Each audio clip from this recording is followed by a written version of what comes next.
Please be seated.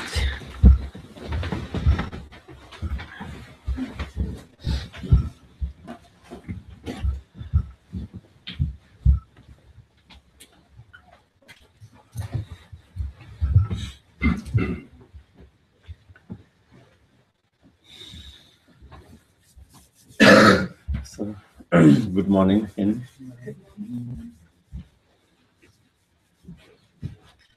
So again, I would like to start with a short mindfulness, breathing exercise, meditations, and follow by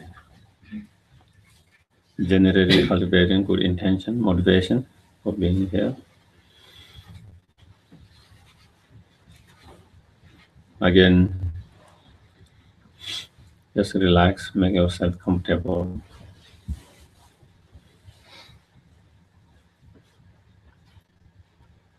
Try to feel the weight of your body on cushion.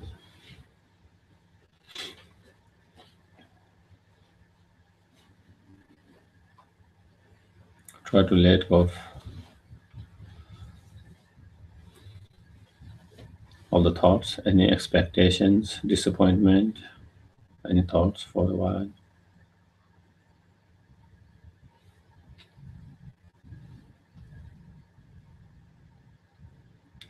As you breathe in out naturally, normally, just observe the breath. Simply just observe.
Then generate a good intention motivation. For example, by contemplating that how and feeling how fortunate and lucky that I am to have this precious human life,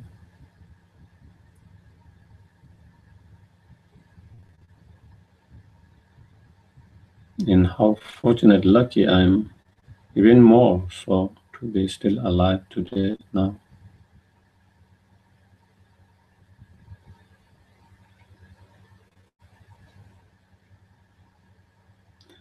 giving us the opportunity to change and improve our life if we wish to.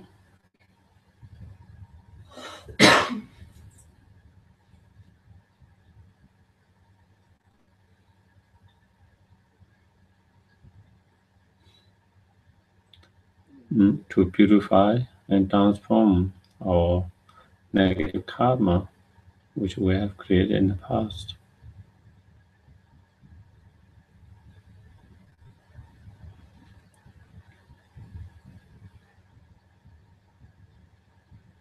and to be able to create more positive karma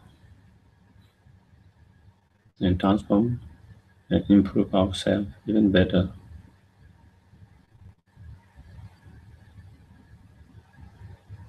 That itself is incredible gift, if nothing else. That opportunity.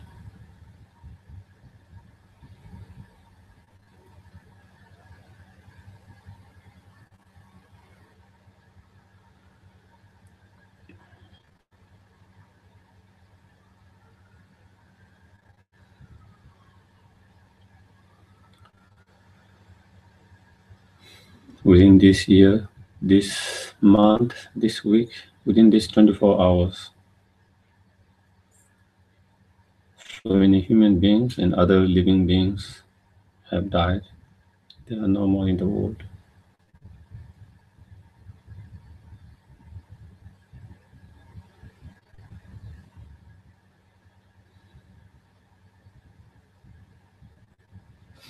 Many of them went to bed yesterday, never woke up today.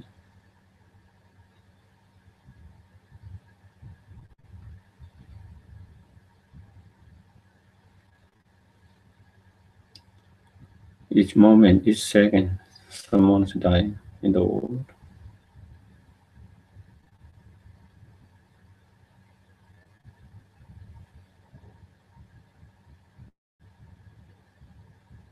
It's almost like a miracle that we're still alive.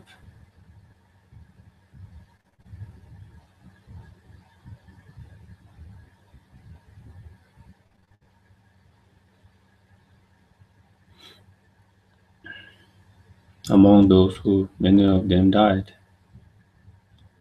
many of them were much younger than us.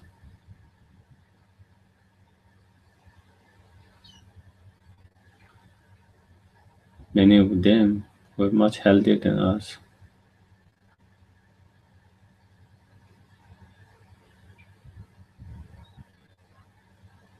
Many of them much wealthier than us and smarter.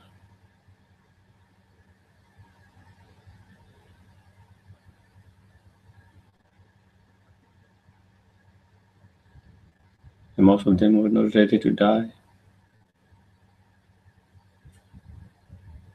They weren't expecting that to happen.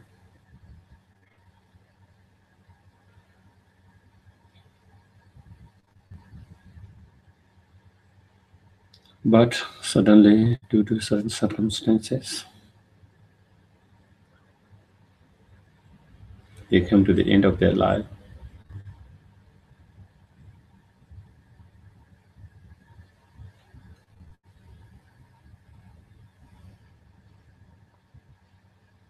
Therefore, death could have come to any of us anytime, anywhere, in any form.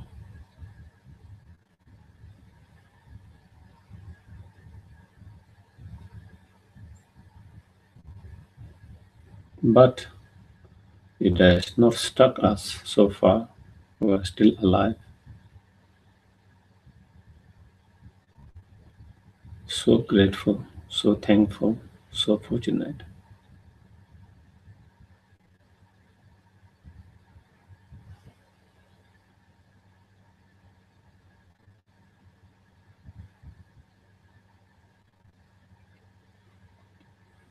Therefore, I must utilize it properly, most of it, and not waste it.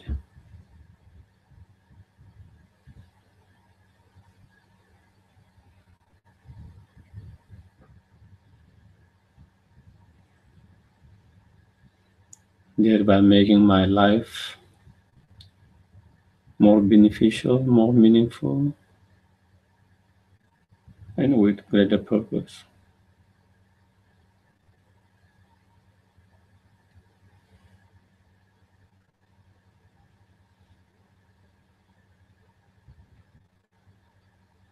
And there can be nothing more meaningful, beneficial, or purposeful,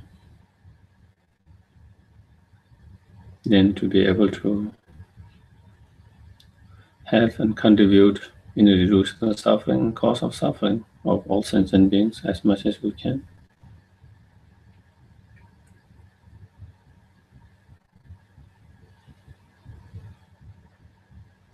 And to be able to help and contribute towards the happiness and cause of happiness of all sentient beings, directly, indirectly, as much as we can.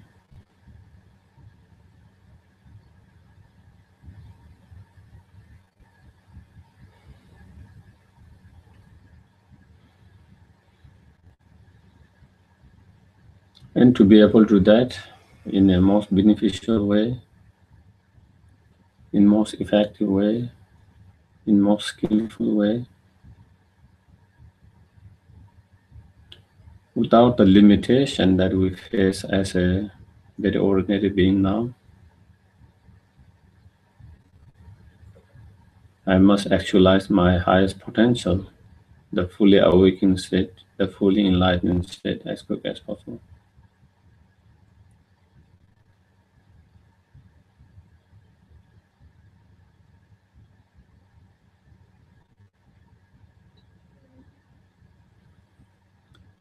To actualize that fully enlightened state, I must reduce and gradually eliminate all the afflictive emotions, all the obscurations,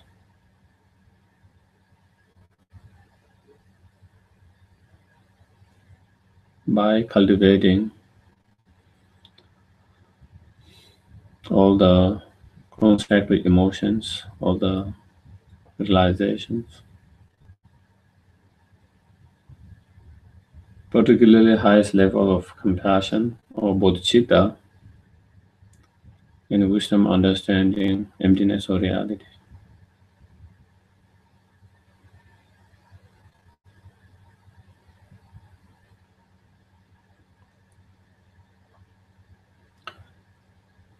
And to be able to cultivate and fully develop those inner qualities, those inner strength realizations, one must contemplate, meditate, practice correctly, continuously.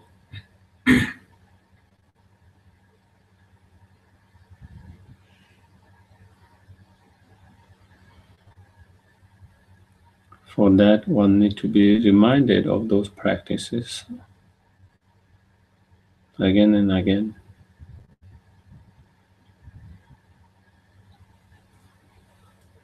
By reading, listening to the teachings, engage in discussion, reflection, contemplation, so forth.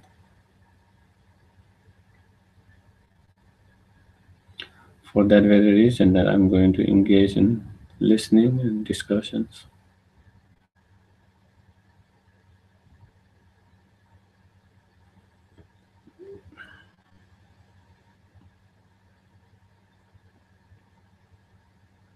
So that I am reminded of those practices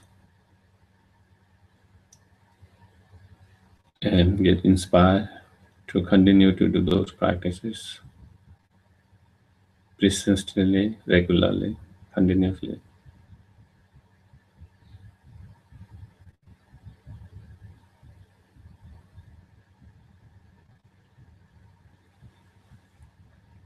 Sangye chudang choge chonam la changchu pa tu tane japso che sagi jin soge be sonam ki lola penche sangye tu ba shu sangye chudang choge chonam la changchu pa tu tane japso che sagi jin soge be sonam ki lola penche sangye tu ba shu Sangye Shudang Sogi Chonam La Changshu Padu Dani Kyapsu Chi Dagi Jin Sogi Be Sonami Lola Tenche Sangye Dupa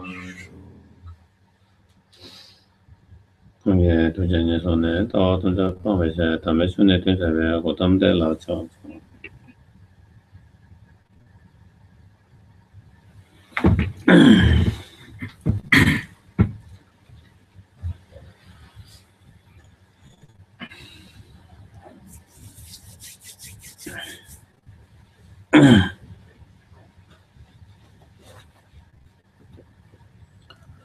So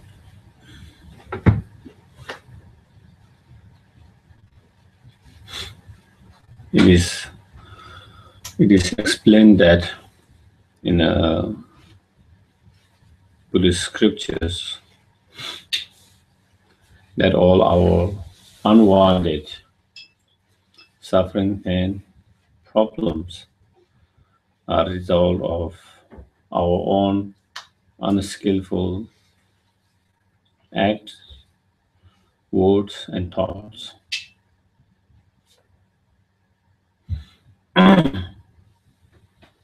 And those unskillful actions and words are a result of our unsubdued minds.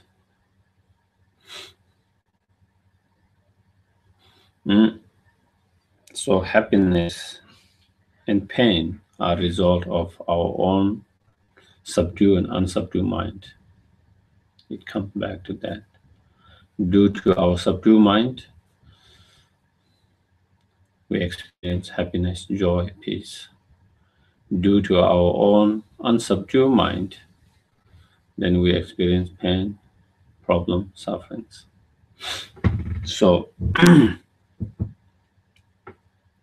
again, as we discussed yesterday, even though there can be some external factors, conditions which contribute, but that the actual cause of our pain, suffering, problem is our own unsubdued mind. Therefore, transforming our mind is essential to overcome the pain, suffering, problem, and to find peace, calm, joy, happiness in our life is to transform our mind from unsubdued to subdue, from unsubdued state to subdued state, from undisciplined state to disciplined state.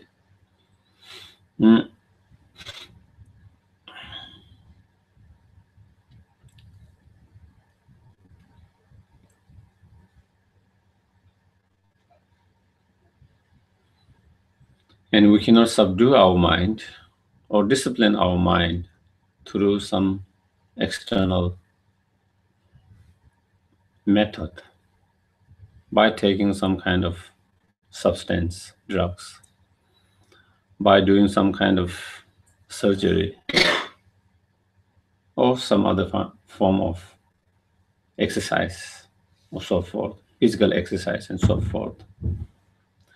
Of course, those can contribute to some extent to be more healthy physically, and that can contribute also for our mind to be some stability, some health, but it cannot really subdue unsubdued mind. It cannot really discipline undisciplined mind to discipline, and it cannot really transform the mind itself, because the mind itself is not something physical, and something which is physical cannot really transform in that way, even though it can contribute in some way indirectly.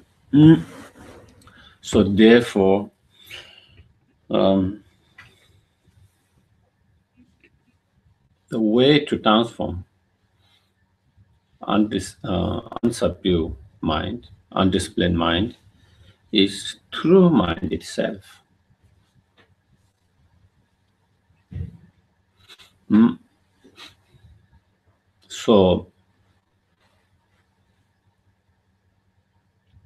So when we talk about subdue and unsubdue mind, what we are talking about is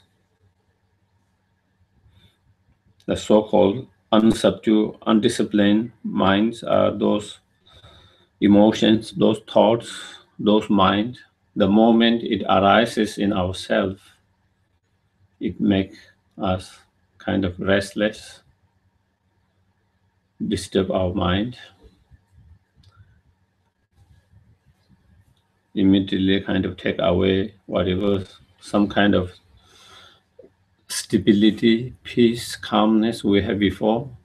The moment that emotions, mind, thoughts arises, that calmness, that peacefulness is been disturbed, and we become more restless, we become more agitated,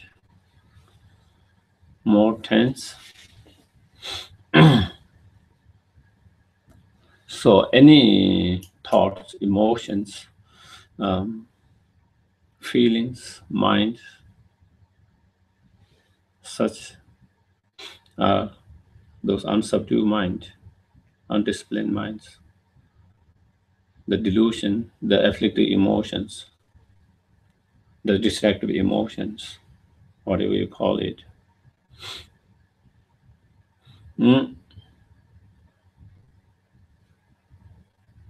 And discipline and subdued mind is those minds, emotions, thoughts. The moment it arises in ourselves, it brings us peace, calmness, joy. It expands, it opens our mind, it expands our minds, which bring us much more confidence, much more strength. So those are the disciplined minds, the subdued minds,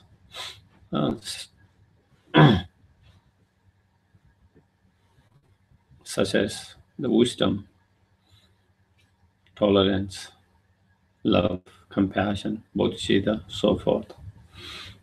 All those realizations, all those positive state of minds, constructive emotions, minds.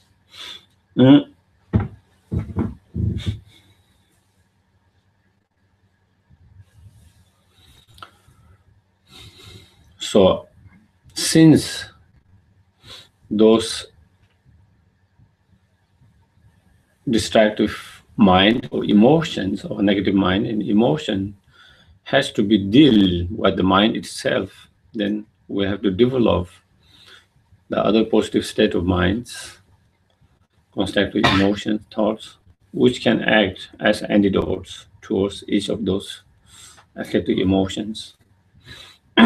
So only through cultivations of those antidotes towards the antidotes which are non-physical, which are themselves mind, emotions, feelings, thoughts, we have to cultivate that. And with that,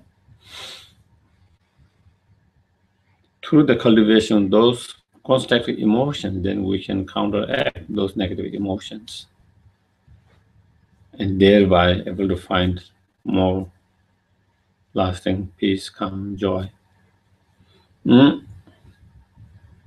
Just as there are countless negative emotions, equally, there are equal in number of positive constructive emotions which can act as a counteract or as antidotes.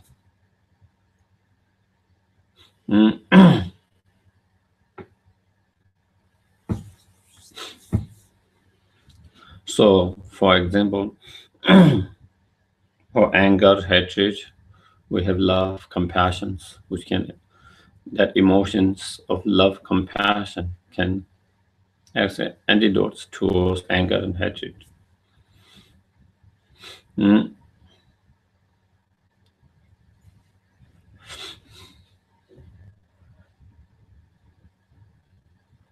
Wisdom, understanding the reality, act as antidotes towards the ignorance.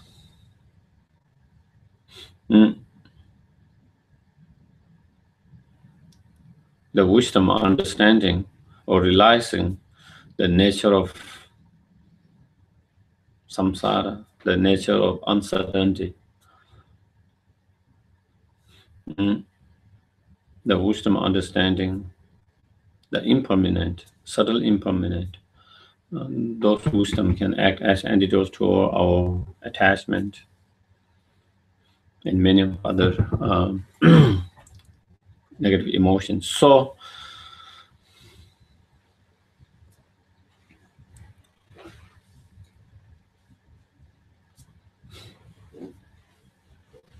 for the negative emotions of pride and arrogance, then we develop the inner quality, the emotion of humbleness, humility, that can be, again, antidotes towards that.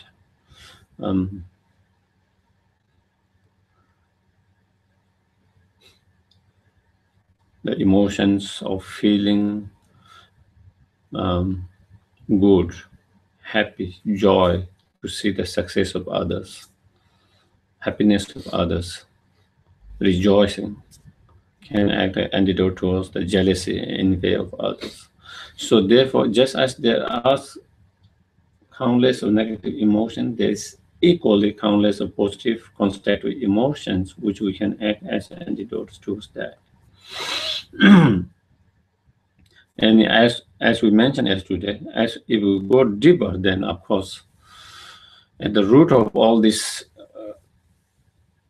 destructive emotions, then it is the ignorance of the self-grasping, the misconceptions about oneself and the world around us.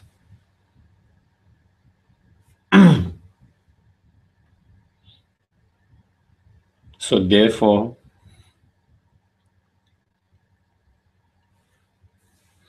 the way to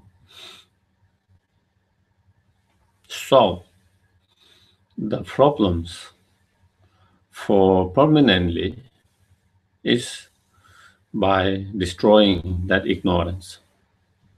If we can destroy that ignorance, that misconceptions,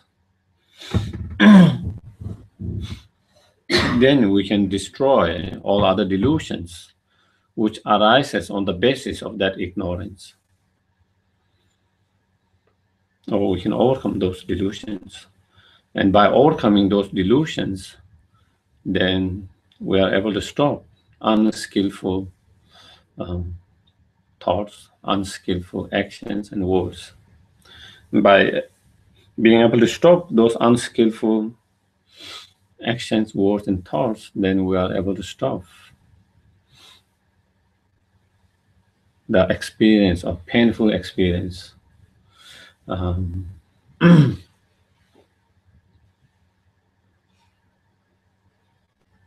problem, the problematic experiences.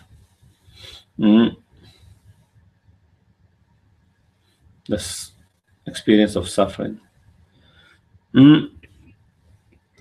Eventually, then we can stop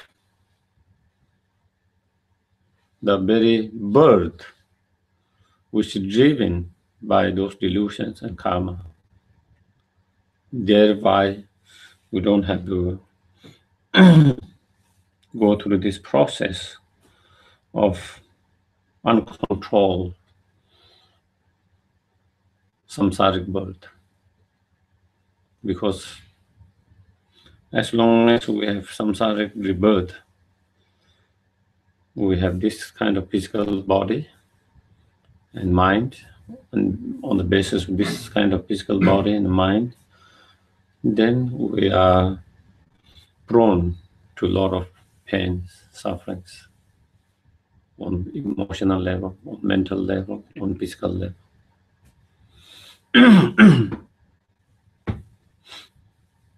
So the way to find out of samsara is by destroying, eliminating that ignorance, the very root of that, of all the delusions. And the way to destroy that mind, that ignorance, is by cultivating the wisdom, understanding, or realizing the true nature of phenomena, self and other phenomena, the ultimate nature of self and the world around you and all phenomena. By understanding and truly realizing that nature. Mm.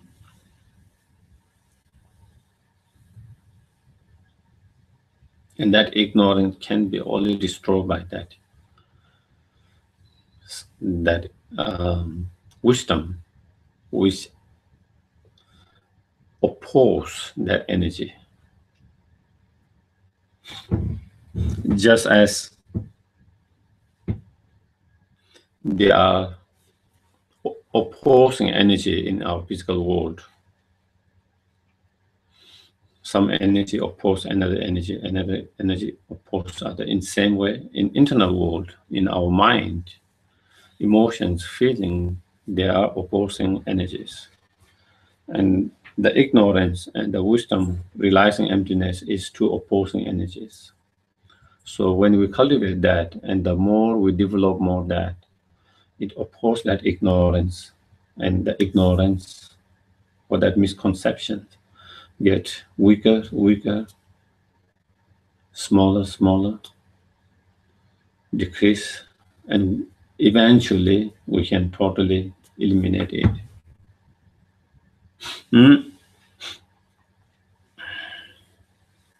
But also we have to be realistic that we shouldn't have an unrealistic expectation. If I have the understanding of emptiness, that all problems going to go away like this.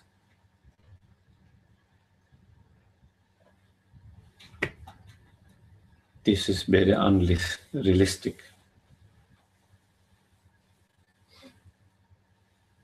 Mm. Just as we discussed yesterday with the Bodhicitta, in same way, our understanding start with growth, and as we continue to practice and cultivate, then it get more subtle, more deeper, deeper, more subtle, subtle, more deeper, and more stronger, stronger. So at the very beginning, we might have just intellectual understanding of emptiness, or or the ultimate nature of phenomena, reality, just intellectual understanding. Even that can help to some extent. But that itself is not going to destroy the ignorance in overnight. From that intellectual understanding, we should be able to bring it to experiential understanding. That experiential understanding at the very beginning is more conceptual. It is experiential understanding. It is just not just intellectual understanding. It is a experiential understanding, but your understanding, realization is still conceptual. And again, as we work on that conceptual thoughts, which understand the emptiness, become more subtle and subtle, less conceptual, less and less conceptual. We begin to take away its blanket of those conceptions, and less conceptions. Eventually, we'll be able to realize directly without any concept. That is when one become Arya, exalted beings, what we call Arya, when one achieve the path of seeing. And when you have that wisdom, understanding the emptiness directly, then that is the real antidote. That becomes the real antidote in dealing with the delusions in a very strong way. Then at that time, we are able to kind of get rid of all the obscuration,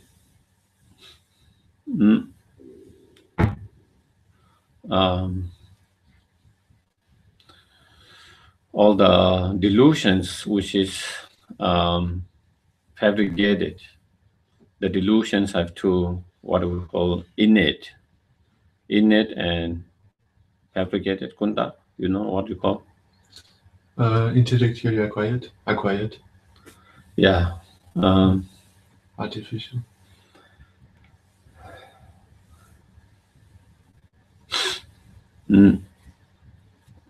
Yeah, I think I saw that translation, intellectually required, but sometimes I think that also is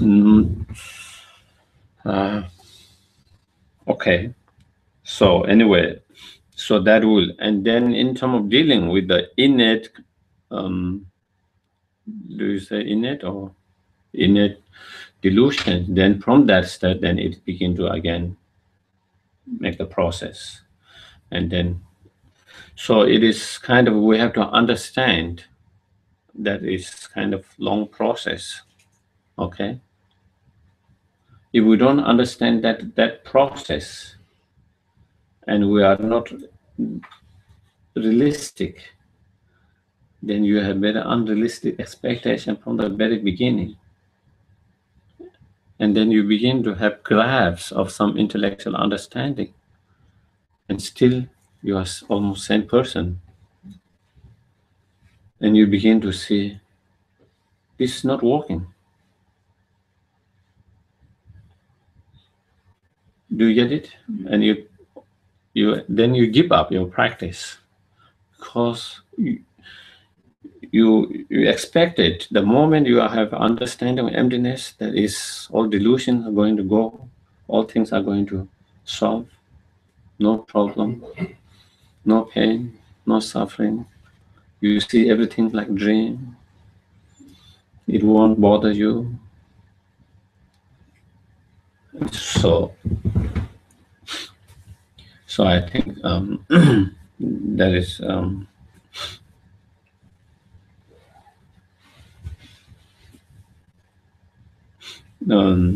that is important to have that in your back, in your mind, of that the whole process.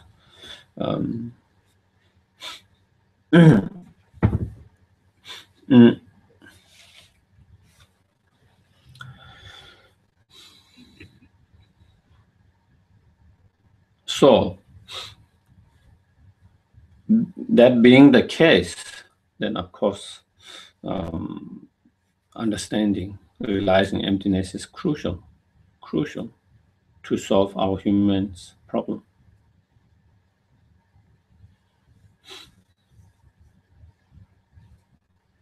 And from spiritual point of view,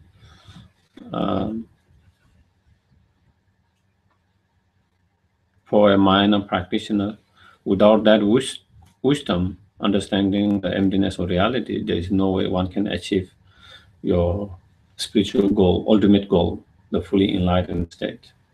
There's no way we can actualize our highest potential. And even someone is just aiming for individual liberation, nirvana, without that wisdom, there's no way that one can achieve individual liberation, nirvana. Absolutely no. So,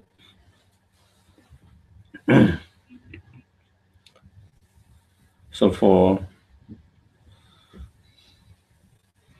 to solve the problem, short-term problem, long-term problem, temporarily, ultimately, the wisdom understanding reality is essential and important, necessary. Mm, mm. So today we'll discuss a little bit on emptiness.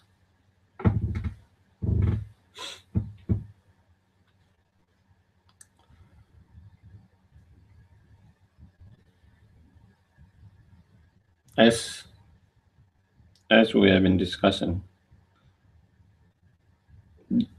when we say ignorance, of course there could be billions of ignorance, not knowing. Because we are ignorant of something, so we don't know it. Because we don't know something, so we are ignorant about that. But here we are talking about fundamental ignorance, not just ignorance.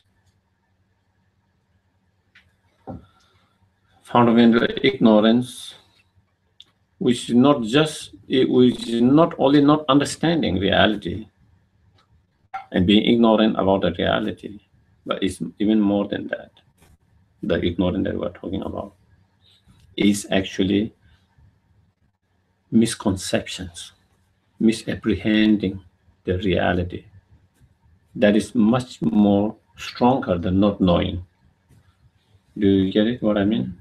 Not knowing this cup will be different. It is ignoring it already, but kind of misapprehending it to be a snake can be much more problematic. Unnecessary fears, anxiety, worries. Not knowing whether it's cup, table, something that is ignorant, but it's something. But so here, the fundamental ignorance that we are talking about is not only not understanding, not knowing, but actually misapprehending and misconceptions about self and the world around ourselves and all phenomena. So this fundamental ignorance apprehend and grasp the self or all other phenomena to exist inherently, independently, to exist from its own side, by its own, by its own power. Mm.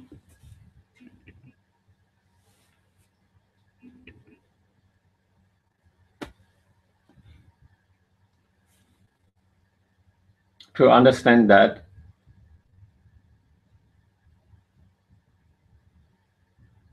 we have to observe our own feelings to really understand that better, how that fundamental ignorance misapprehend object,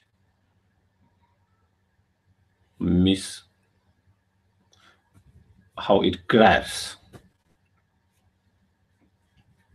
Mm.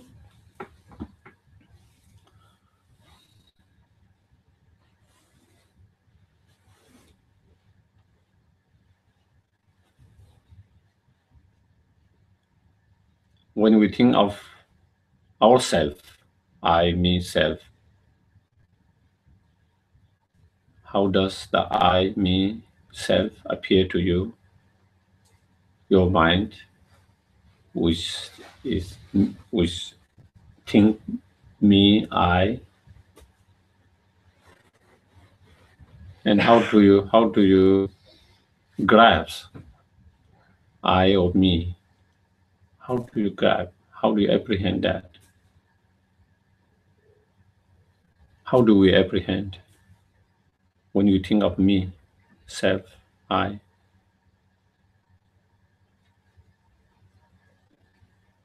Mm.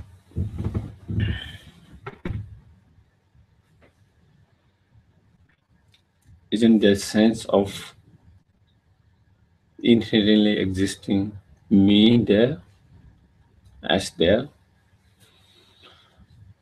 Doesn't we feel that I is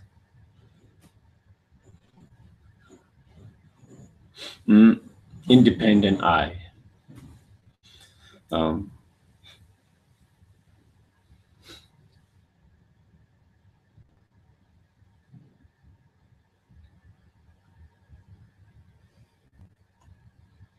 Somewhere in our body, somewhere in our aggregates. Do you feel? We feel I or me somewhere here. When you think of me or I, we think of your body, basically body.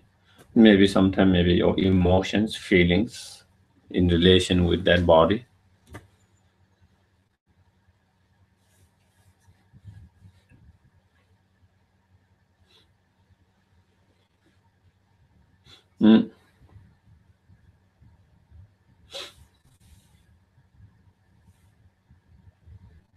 And where is that I, which we feel so strongly? So strongly. Maybe for some, maybe we feel it is in our chest. Maybe we feel it is here. So maybe different people might feel slightly different location at different places. Some people, when you talk of me, you just go like this. Some people just go like this. So we might feel differently at different points or location, but somehow we feel it is there.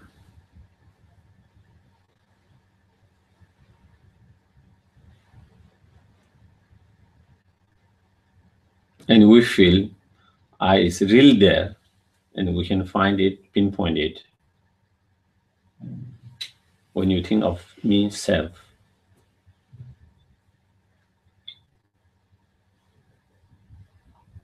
the more stronger we have sense of feeling of I or me, the more concrete that we feel it. Check it out. The more we feel that it is more concrete, more touchable, more pinpointable. We can say it's just here. But if we really analyze this and try to go deeper, instead of saying it's here, where exactly? As Nagarjuna said, person is person is neither earth, neither person is neither water, person is neither fire, person is neither nor wind, neither consciousness, or neither space, or neither consciousness. So with that kind of analyze,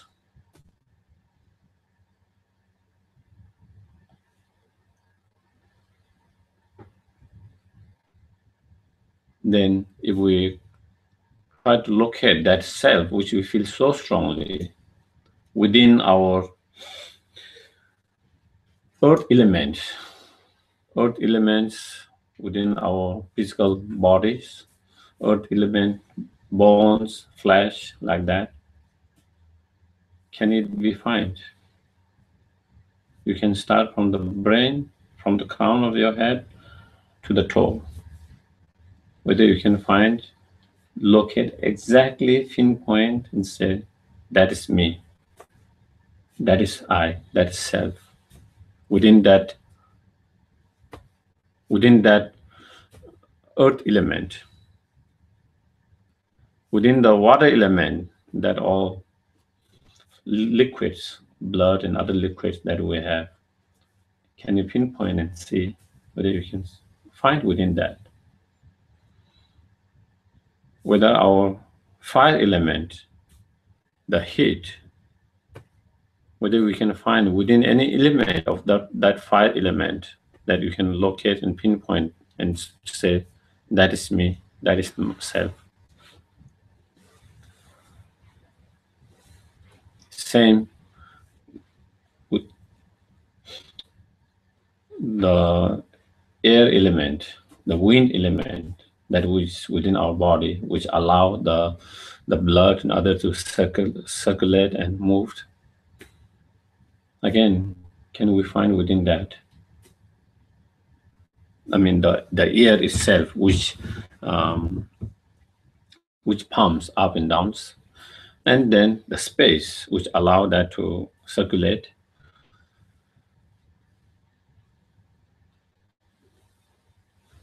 It's interesting, isn't it? Before we start going deeper and analyze that, what we feel it is here, but we never actually really go deeper than that. We just are fine, satisfied with, I just feel I'm somewhere here and that. But if you really go deeper, where is that I, which I feel so strong? And each part, you take each part of that and see whether you can locate and find.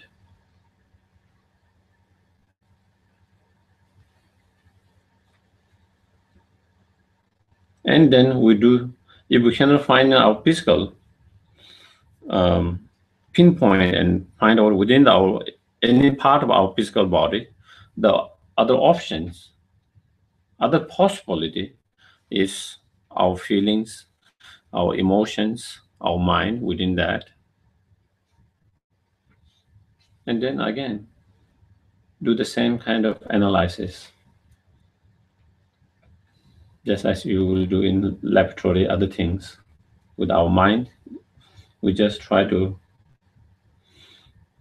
go through each of different emotions, feelings, discriminating, compulsion factors, and other consciousness, and see whether any of those emotions, whether any of those mind or aggregates is me or self,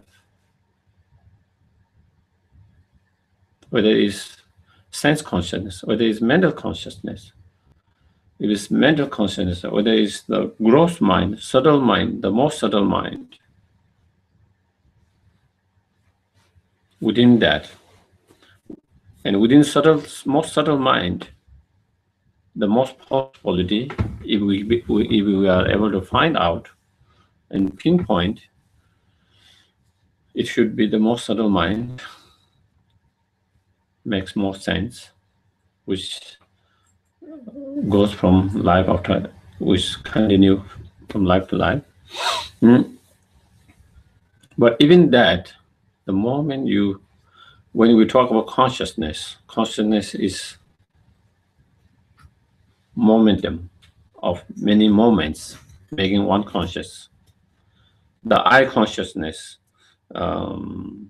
apprehending this cow, even though it looks so fast, that consciousness, very fast, but it is many moments making that the consciousness. So if you break into those moments, and if you pinpoint it, either this moment is the I consciousness, whether this moment is the I consciousness, whether this moment is I consciousness, whether this moment I consciousness which apprehend the cup, and see, you can pinpoint. It was interesting for me. I went to one of the studio to record something, and in that studio,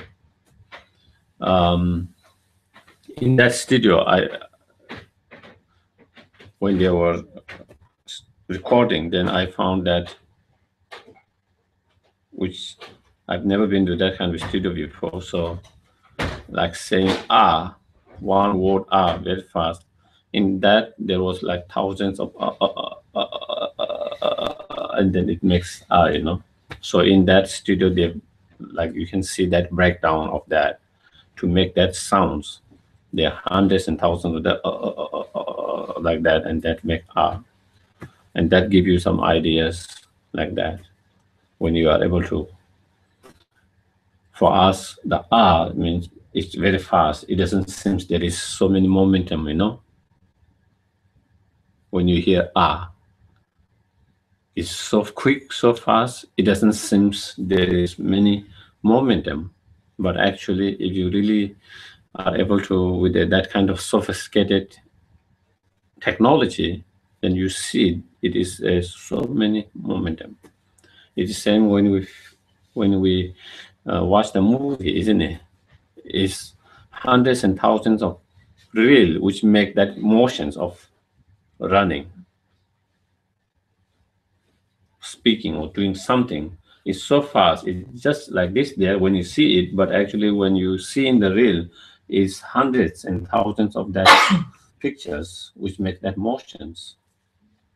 The same with our consciousness. Even though the consciousness, the moment you see that cup, the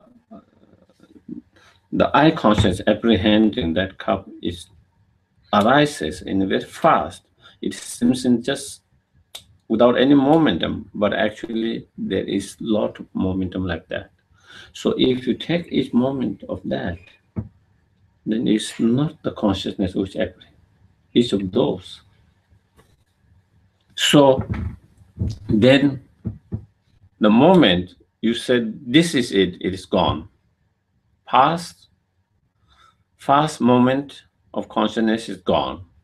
Future is to come. The present, the moment you say it is this, is already gone. Do you get it? So therefore, we cannot really pinpoint and say that is me. That's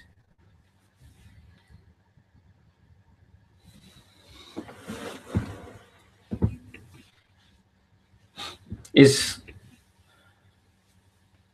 interesting, isn't it?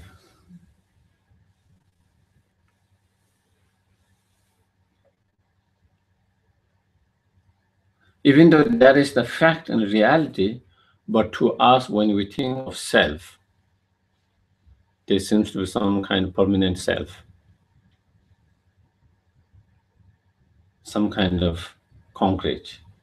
And as though you can pinpoint and say, it's here, I'm here. And we normally do, isn't it? Look at me, that we can really pinpoint. Well, we're pointing to our body. Our body is not me. We say it's my body. We don't say it's me. It's my mind, my emotions. Then where is the me? The body is not me. The mind is not me. It's my mind. My mind is mine. Body is mine, not me.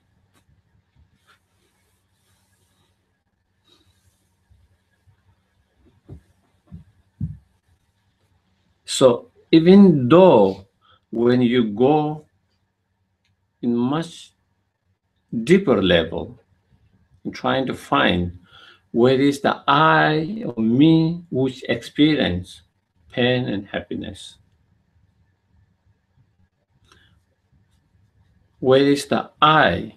Normally, I think maybe we don't even investigate. We almost take for granted, isn't it? I experience pain, happiness, that is all I care about. Do we ever try to find where is that I, me? How does it exist? Where is it? Who experienced that? But if you go more deeper level to do then it is, we cannot pinpoint, we cannot find it in that way. When we do that kind of analysis and we are unable to find in that way where we can pinpoint and say that is it.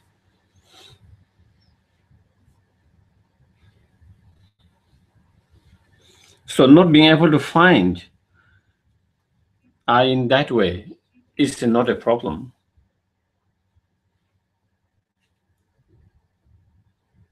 The problem is, even though we cannot pinpoint and concretely locate it, but somehow when we have that strong emotions of me or self, we believe that it is findable, pinpointable, locatable, it's there as concrete, something very concrete. And that is the problem. That is the problem. Mm.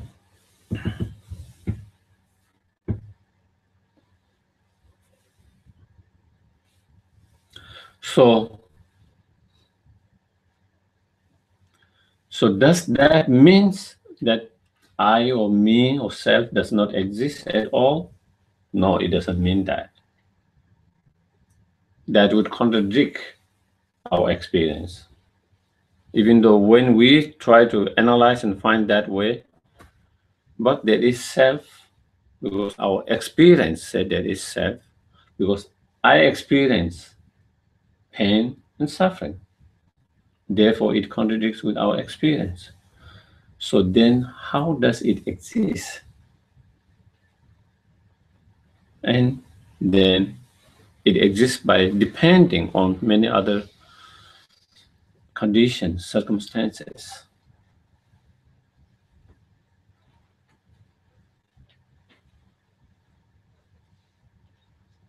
Mm.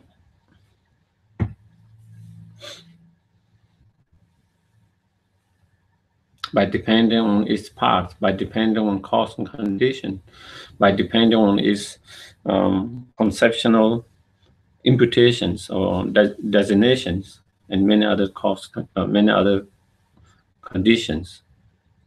But normally, when we think of me or self, we don't see that whole thing.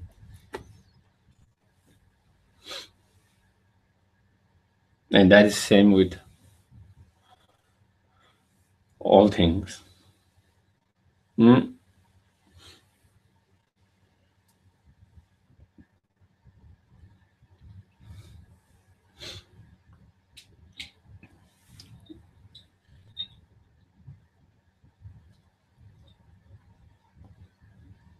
If you notice,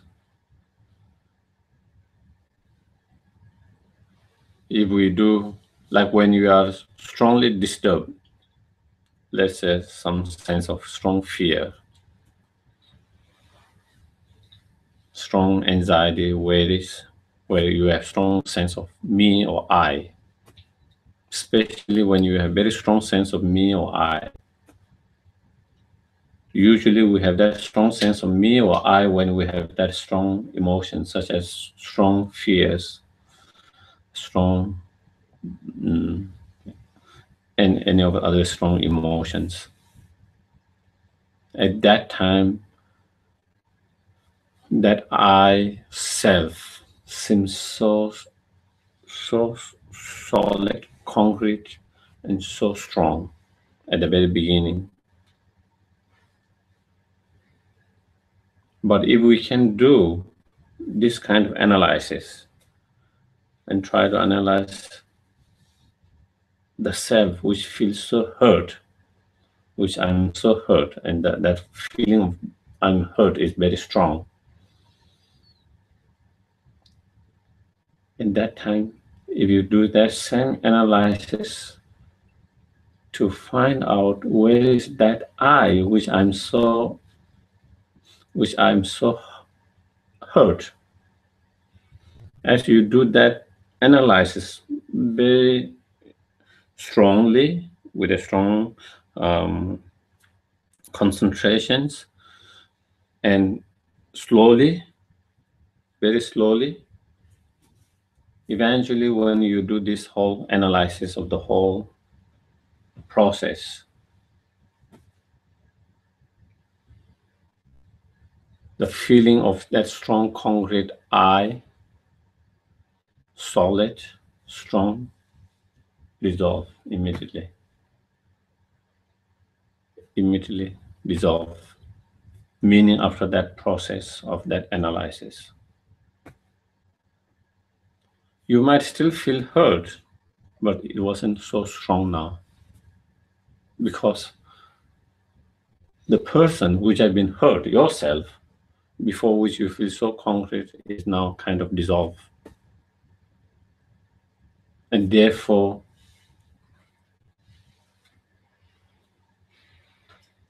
check it out. Check it out. Yes. Coming. Yeah. Yeah. So in situations when we do feel hurt, for instance, if we're able to notice that in that instance, like how do we practice? Is that simply asking, so who's being hurt, and trying to feel or search for that I that is being feeling hurt? Is it just kind of asking the question and looking inside? Yes. Yeah. I mean, there are many different ways of dealing with when you feel hurt, from many, from Bodhisattva perspective, from compassion perspective, many different way of doing it, from karmic perspective, and many other things that we can deal with it, and to be able to accept it and not feeling so hurt in that way. But when we talk from this emptiness point of view, then I think definitely that is when you feel hurt, then the me, I who has been hurt, first recognizing that I'm being hurt, and you try to feel that feeling of being hurt, how you feel it, and then you feel that I'm hurt, and then trying to do that, the analysis of trying to find where is that me, I, self, which has been hurt. If you can do it with the strong concentrations, and that analyze the way analysis going through each of those 5 aggregates slowly instead of just rushing it. Because if you go slowly, then you feel, when you come to that point, you are totally 100% confident you can't find it, cannot locate it. Otherwise, if you don't go very slowly, you just jump, then you might think, oh, maybe it was there, I didn't go. Do you get it? I didn't scan it well enough. Maybe I could find where I didn't scan enough, or I didn't invest enough. So again, our mind might think, and so that way. So when you do that, that very moment, you can see little bit of change, little bit of reducing of feeling of being hurt. It doesn't mean that it will go immediately, but immediately you feel less to some degree. And you can do the same kind of analysis to the emotion, the hurt itself. What is this emotion which I'm hurt? What is it?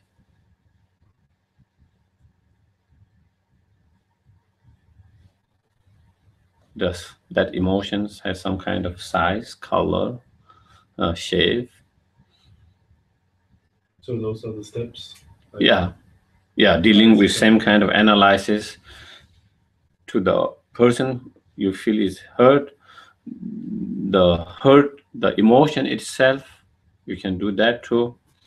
So what is that emotion? Is this awareness? Is it just clarity? If it's awareness, is this the mind? If it's mind, it is the clarity, it is the knowing, is that moment of that. So just doing similar kind of analysis again can be helpful. Yes. Well, I don't know if I can really make myself clear, but I'll try. After the realization of separation of the body and mind, and consciousness being the knowing,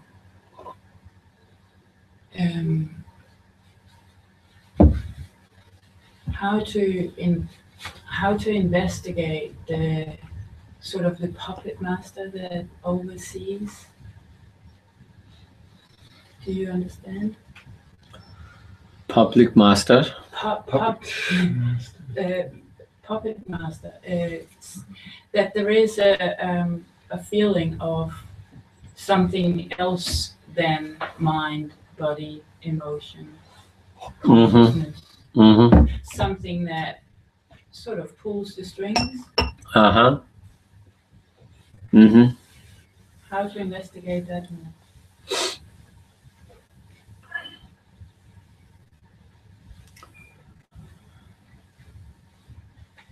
So what, that would be more like what? Some kind of energy, mind,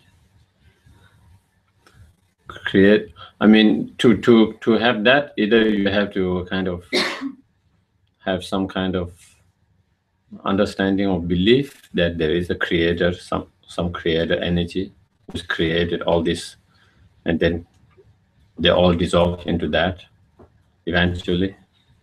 From that energy, it has kind of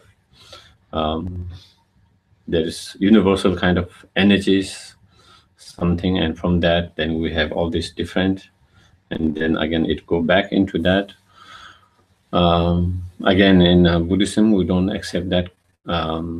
We don't have that concept that there is a kind of universal creator, whether you say God or energy or that. So that can't be that. But there is some kind of I or me, myself in that, since it's some kind of registration of an I or a me or myself, isn't it? There is I. Yes. That was where where we said there is I, but it cannot be found the way when we search in that way.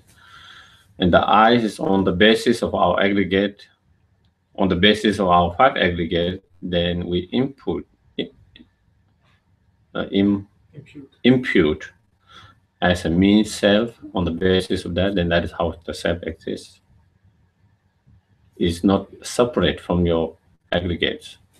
You can't find yourself outside of aggregate, separate from aggregate. Neither of your aggregates are yourself, but on the basis of your 5 aggregate, on the basis of our 5 aggregate, then we impute me, self, I. On the basis of that, and that is how I exist. So that is conventional existing I. So that is conventionally existing I.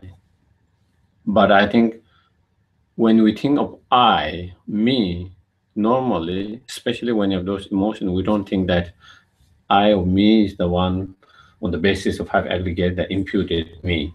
Do you get it? It doesn't come in our, even though that is how we reality, when we're emotion, we feel that it is there something kind of within our 5 aggregate where we can really pinpoint and kind of say there is the I somewhere else. So that is the problem. So it is not saying there is no I at all. Yeah. I was just thinking, if you are overwhelmed by fear or some unbearable emotions here now, and you have to deal with it here now, what is? Do you have some experience? What would be good to do to think or to calm your mind? Well, I think it depends on many things. It depends on individuals. Someone who has been, if someone has been practicing, let's say, mindfulness for a long time and they are good at mindfulness, just taking some time to just do the mindful breathing, just observing the breathing or observing the emotion itself can be helpful immediately for that period. And of course, someone who has been meditating on emptiness in this way, like investigating, analyzing, and they are quite good at strong at doing that. That can be again kind of helpful at that moment. For some, maybe they don't have those, they are not familiar with those different meditations, and so maybe you just need to go outside in the park, by the lake, by the river, just chill it out, just get some fresh air, just stroll around, and just try to talk with someone. So just to calm down that feeling or emotion for a moment. So I guess it depends on different individual and intensity of that and what they're familiar with that practice. In some case, some individuals recite mantras help. Reciting mantras, Om Mani Padme Hum, or any else. Just reciting the mantra and just focusing on the sound of the mantras. For some people, it helps. And for some people, if you do some visualizations with another, some deities, it can help. So again, I think different people can, different individuals have different skills, way to do it, depending on what they are good at, what particular method, techniques they are familiar, good at, and they can use any of those methods and just to bring that emotions more calm down, to bring it that yeah. So I think so there are a few different things that people can do and see what might be. Like reciting mantra might not be help for everyone, but I know like some people, it helps them a lot when they have that kind of, and sometimes for some people, just looking, if you have a nice image of statue of Buddha, just looking at his face, or Dalai Lama, for example, if someone has strong connection with Dalai Lama or one of your gurus, something like that. For some people, it helps just to see their peaceful energy, face, peacefulness, that bring them much calm. I met someone in New Mexico. She had a very nice stone statues of a Buddha, and she got it. She wasn't a Buddhist. Now she's a little bit interested, but she got it when she was not a Buddhist. She went to one of those shop and she saw, and just looking at it just give her so much peace. Just the statue, that tranquility, very tranquility, very peaceful, calm, and she felt so peaceful just at looking at that, being around, being there. So that's how she bought it. And she was saying then of course she has some problem with her husband, and they have divorced, and they had, and she has a daughter which was going through a very difficult period at that time because of the parents. And that helped the daughter because she also felt so much peaceful and that kind of energy just by looking at that statue and being that. And so for some people, just looking at that helps. For some people, being in garden can be helpful for some moments, just to release your energy. You have to release that energy, and in the garden doing something, it kind of release. Your mind is kind of distracted in that one way. Your mind is not too the more you think about that, and when you don't have the tool to deal it, it becomes more unbearable. If you have the tool to deal it, then you think about it, and then you have the tool to deal with it. But you don't have the tool to deal with it, and then your mind is engaged with that problem, then it becomes much more unbearable and much more intense and strong. So therefore, being in a garden and just doing some physical activity that can again kind of your mind to kind of just take away from thinking too much on that problem, and then kind of redirecting your mind towards that can be help. So I think it could means different for different people. It's, but I think if we have a strong practice, one particular practice, then I think we should do that practice, and that should be helpful. Another thing I think Dalai Lama was saying last year,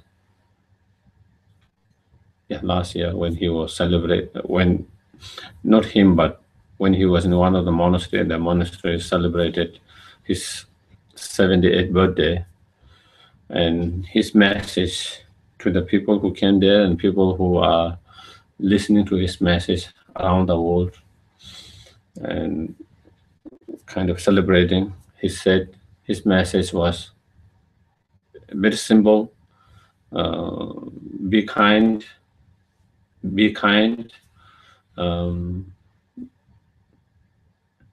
be compassionate persons, a good person, good human beings. And when you get angry and agitated and hatred, you think of my face. You think of my face. So that was one of his message, and that very short message at the end. And again, for a lot of people who have strong connection with Dalai Lama, because he is the most compassionate person, that in one of the most compassionate person, if not the most compassion, one of the most compassionate person in the world.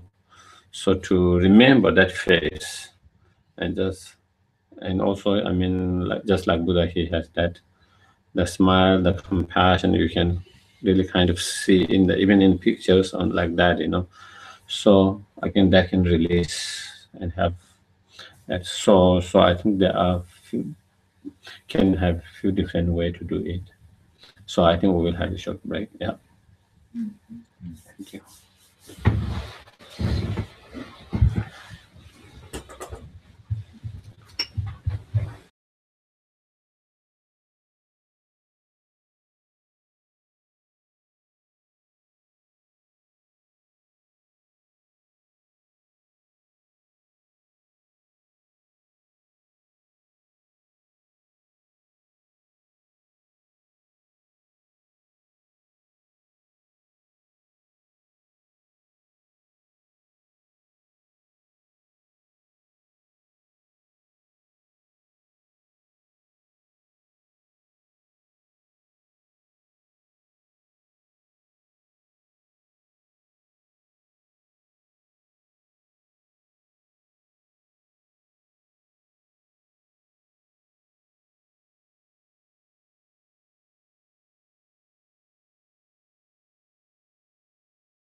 So this theory of is not, I don't think it's just theory and philosophy. I think even the modern science, especially in quantum physics, I think they come to more or less same conclusions. The theory, the philosophy of this emptiness proposed by Buddha and then Nagarjuna. Before that, many of the other masters, not, I wouldn't say before that, but among many of the Buddhist tenets, there are 4 tenets, and within the Mind-Only school, there is 2 tenets, and Prasangika, which Nagarjuna follows.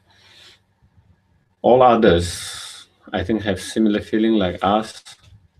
For them, if things exist, we have to be able to find when we analyze and pinpoint. Otherwise, they cannot proceed how it can establish, how it can exist when you actually analyze and you cannot find within something. They cannot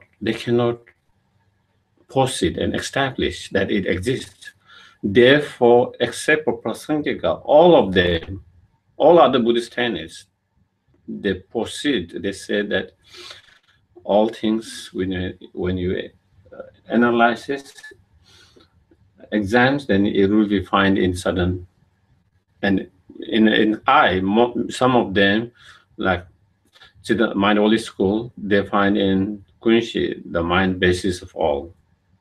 That will be there, like kind of when go deeper, and then that will be there. In others, Prasangika, it will be the sixth consciousness. And some others is the continuum of the consciousness.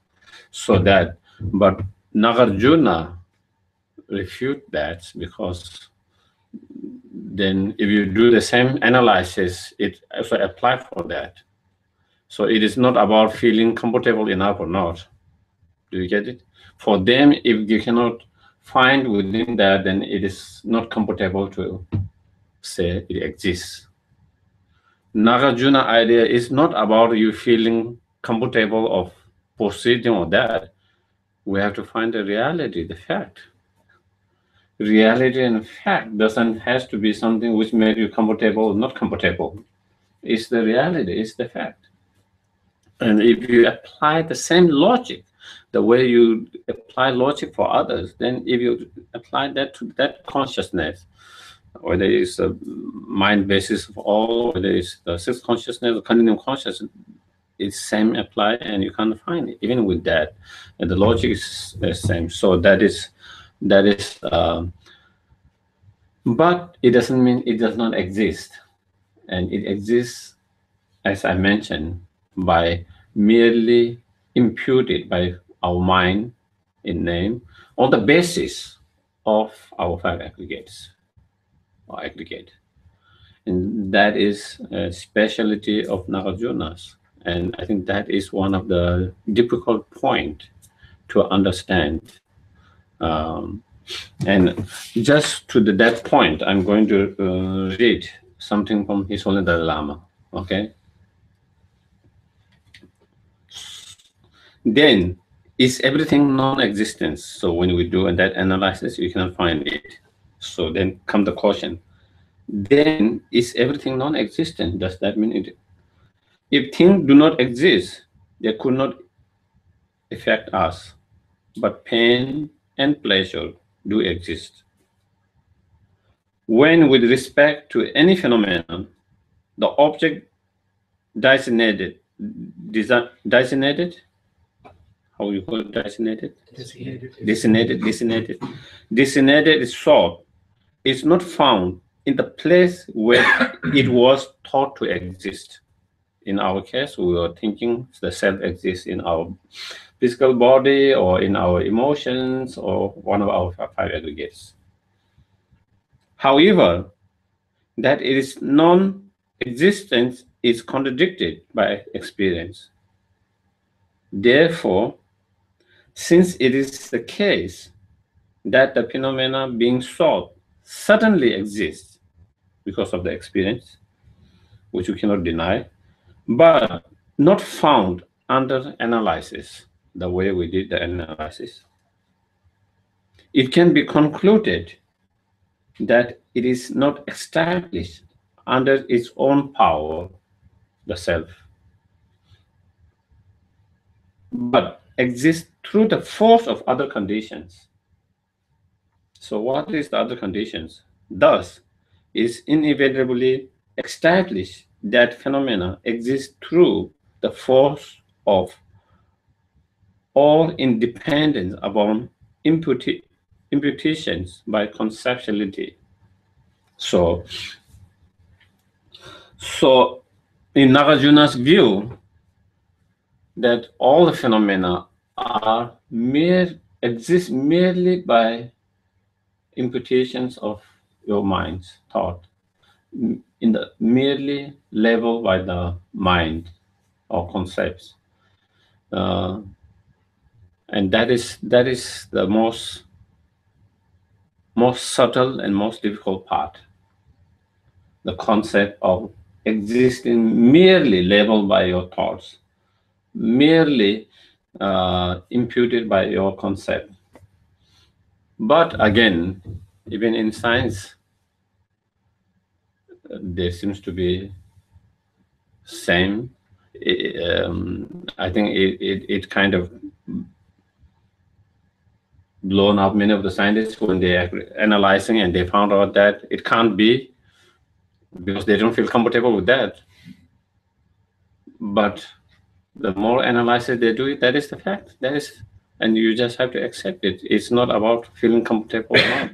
But that was what they found themselves. They couldn't believe what they found, because they were looking for that kind of independent, independent kind of ultimate absolute particles, and they couldn't find that. And there was another kind of what they called two slide observations. They have two slides, and then there's hole, and then they shoot with kind of light, and then they make some different what do you call pattern, interference, patterns, and they notice the pattern changes whether there's observer or not.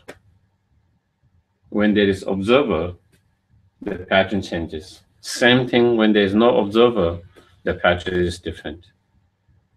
One pattern, it becomes like wave. Another pattern was like dot here and there here, because each time they shoot it with that two slides. So also kind of interesting, but similar. And I think they are trying to build some kind of new technology or something on the basis of that kind of something. I think maybe that was different. Anyway, when there is observer, even physical pattern changes when whether there is observer or not. So anyway, so what all this comes is the so going that further.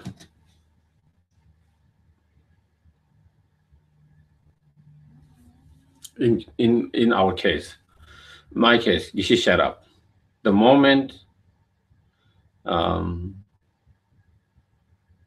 when I think of Geshe Sharap or Thubten Sharap, here, the moment you see me, oh, Geshe La is there, Geshe Thubten Sharap is there, or Thubten Sharap is there,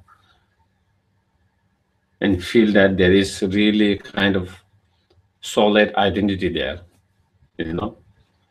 solid identity there, Geshe Sharap, Thubten Sharap, bold, wearing a robe, and so chappy.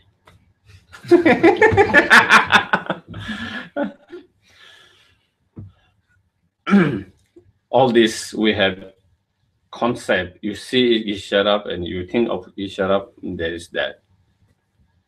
And you believe that that is the Isharab. And same with ourselves, there is that. But what is really Isharab? Or Tutin Sharab? Who is really Tutin Sharab and Sharab? If you go deeper, it's merely level by name conceptions.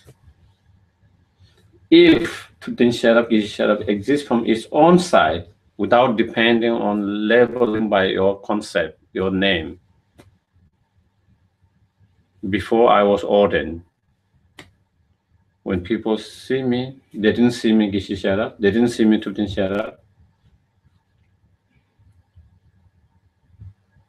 I myself didn't see me at Tutin Sharab. Before that.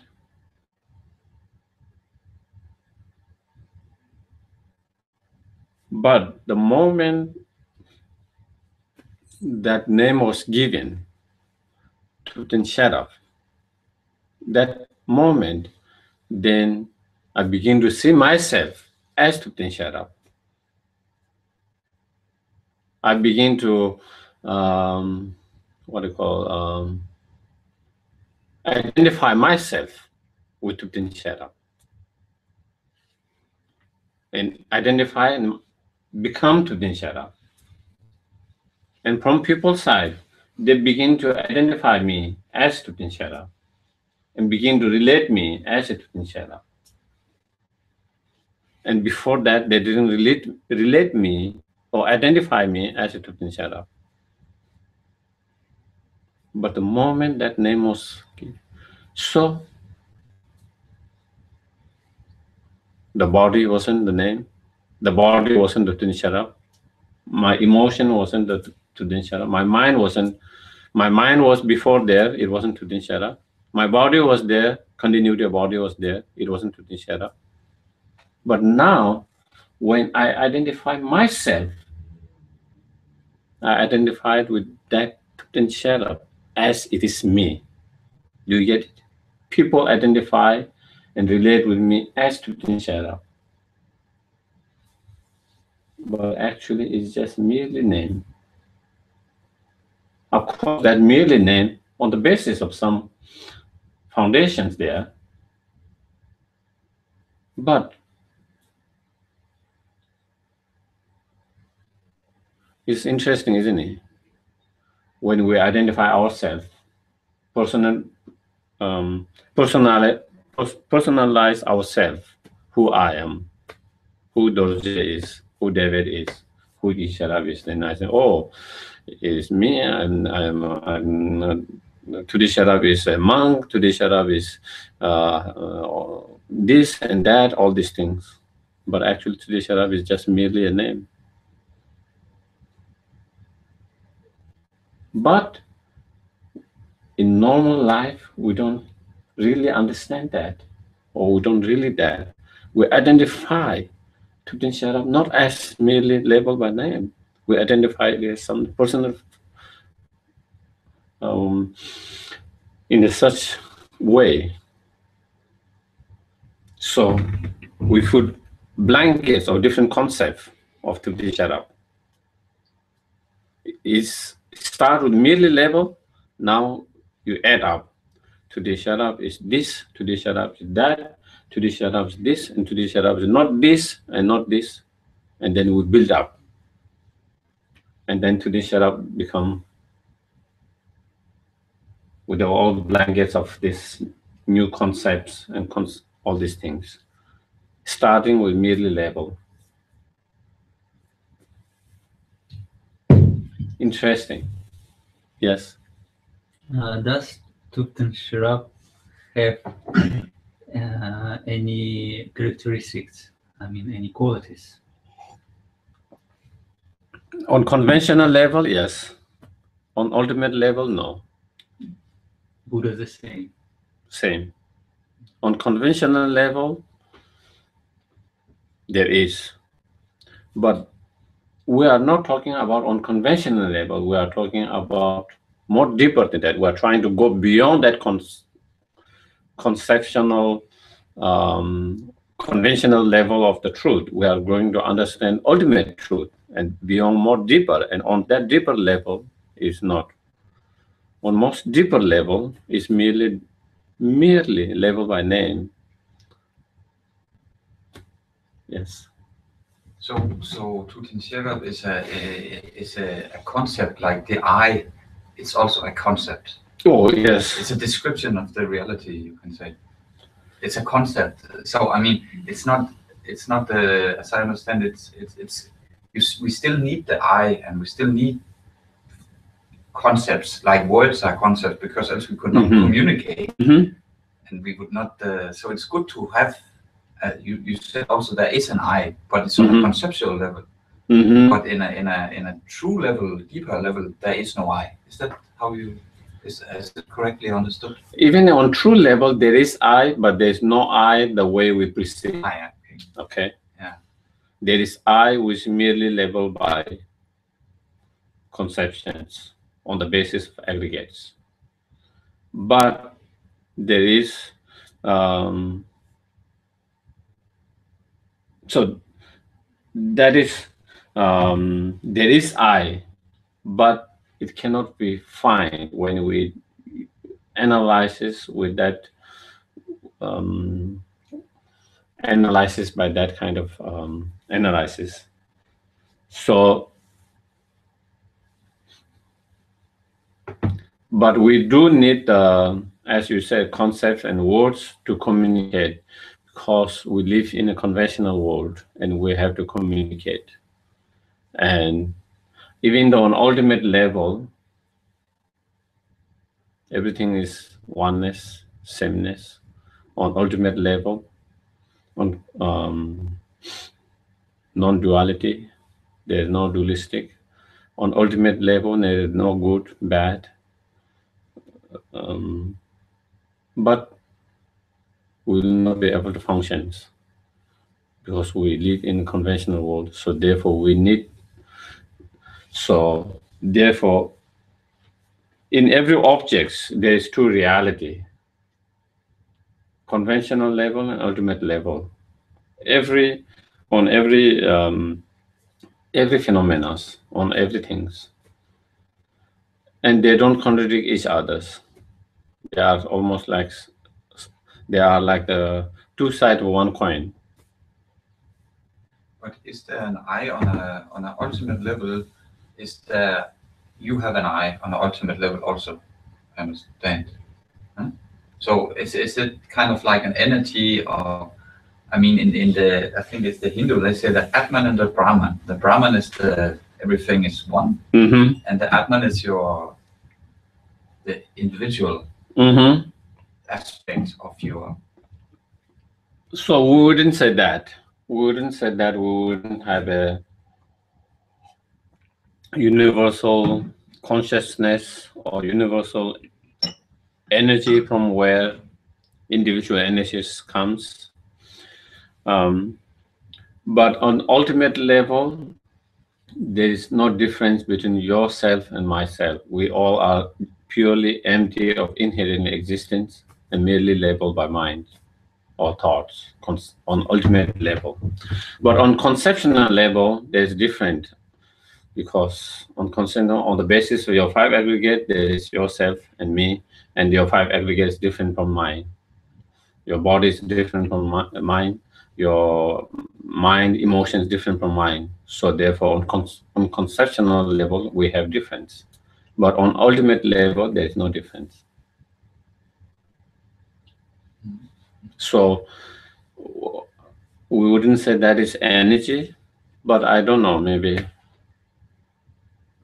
because energy is a quite complicating word or concept of the energy. So it's hard for me to say that. But anyway, so on ultimate level, there is no difference, but on conventional level, there is difference.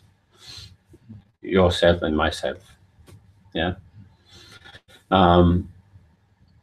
So yeah, we are just talking about Tupten Sherab.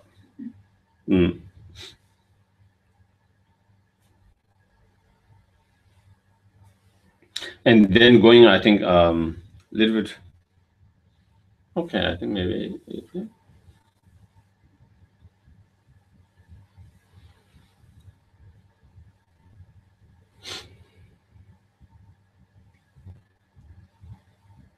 Maybe, yeah. Maybe it might be, yeah. Maybe we can discuss. And so,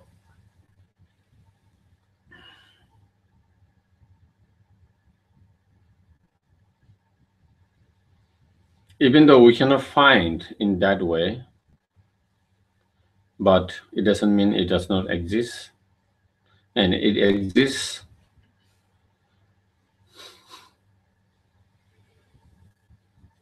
by depending on, let's say, the self, by depending on cause and conditions, by depending on its parts, by depending on, then on the subtle level, imputation by the mind or the concept.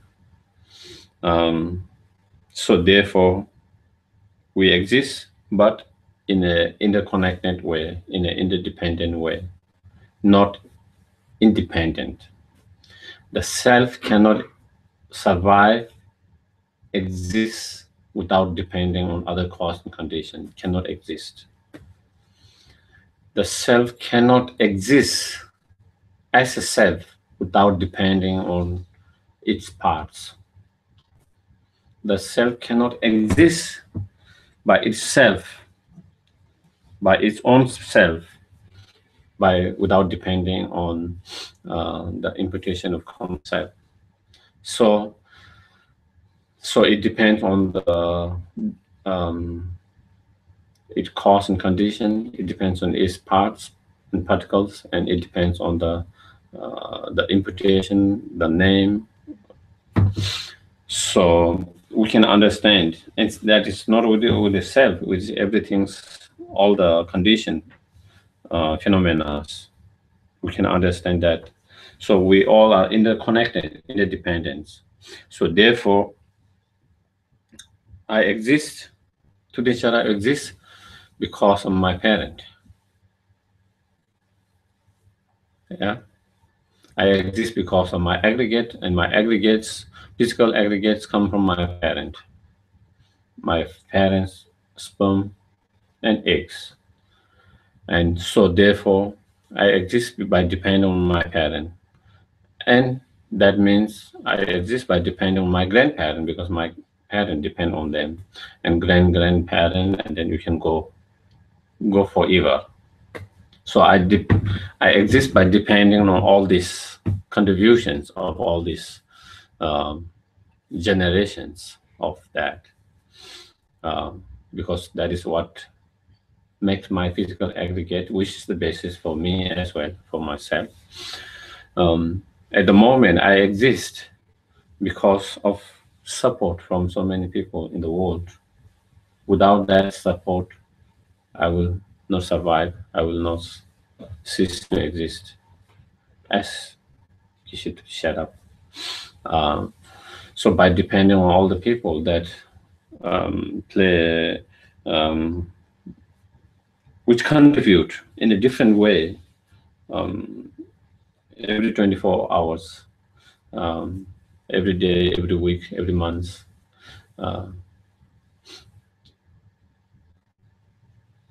I exist by depending on the planet, the earth that we live in, the environment that we live in, through the contributions of those fresh airs, the waters, and all these other elements and so forth. So that is by depending on all these cause conditions. With that,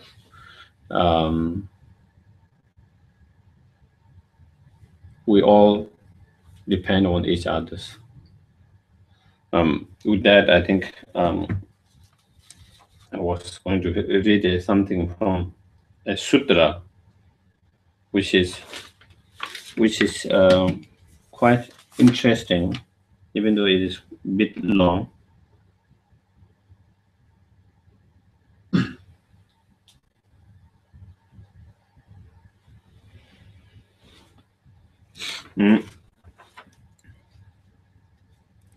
In Avatamsaka Sutra, it's Buddha first he give an example.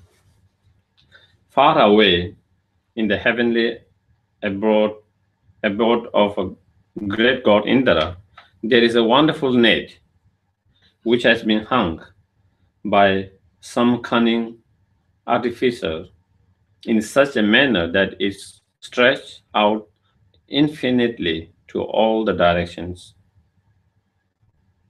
In accordance with the extravagant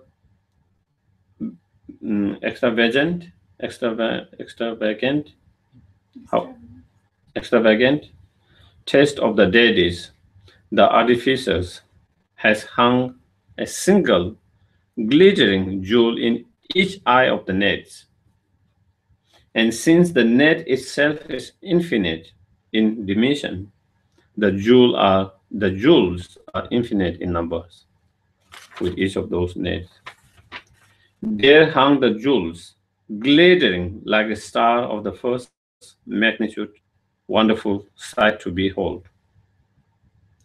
If you now look closely at any one of the jewels for inspections, we will discover that in its polished surface are the reflected all other jewels in that net,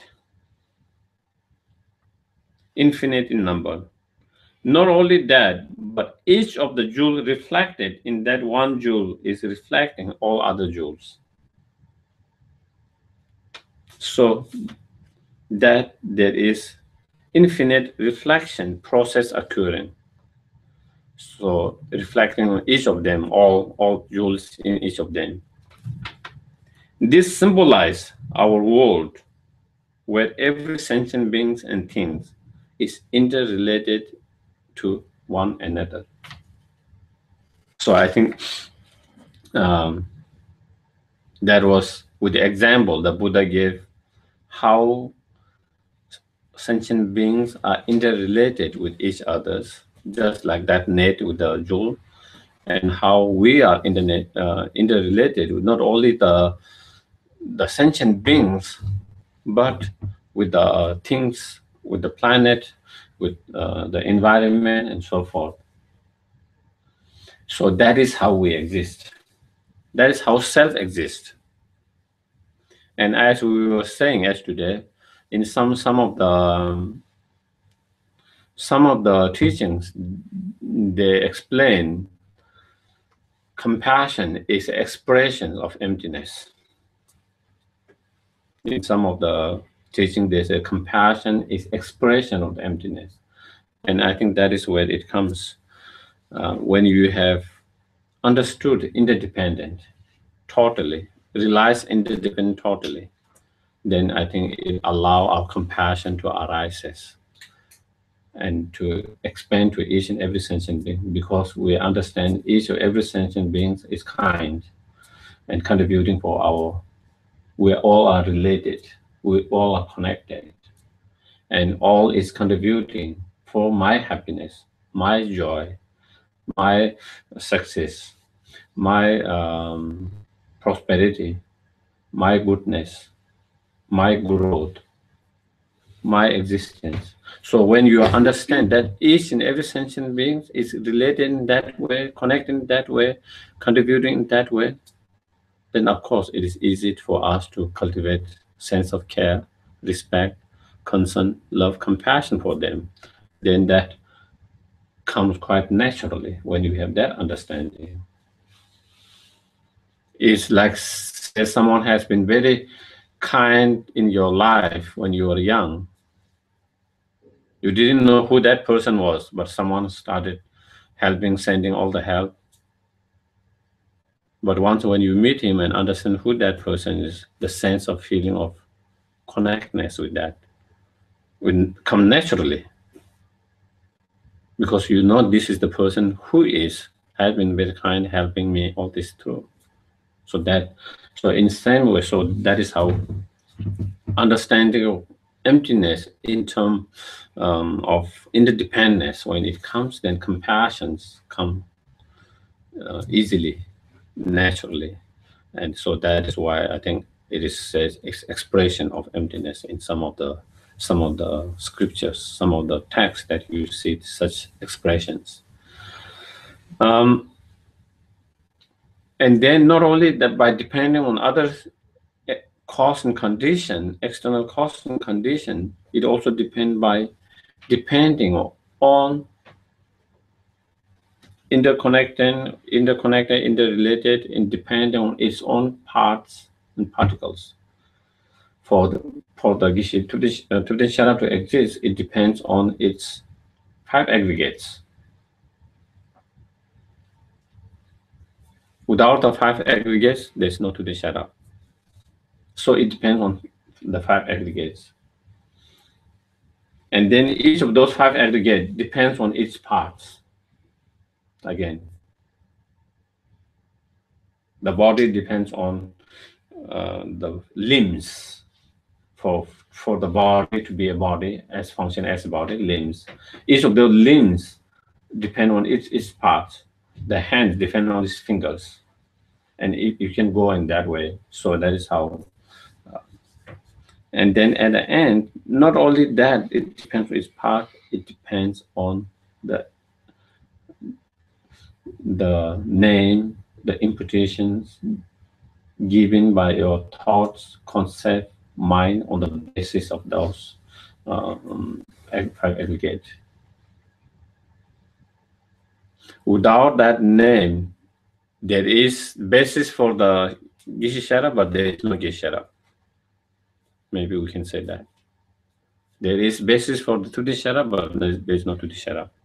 Yes.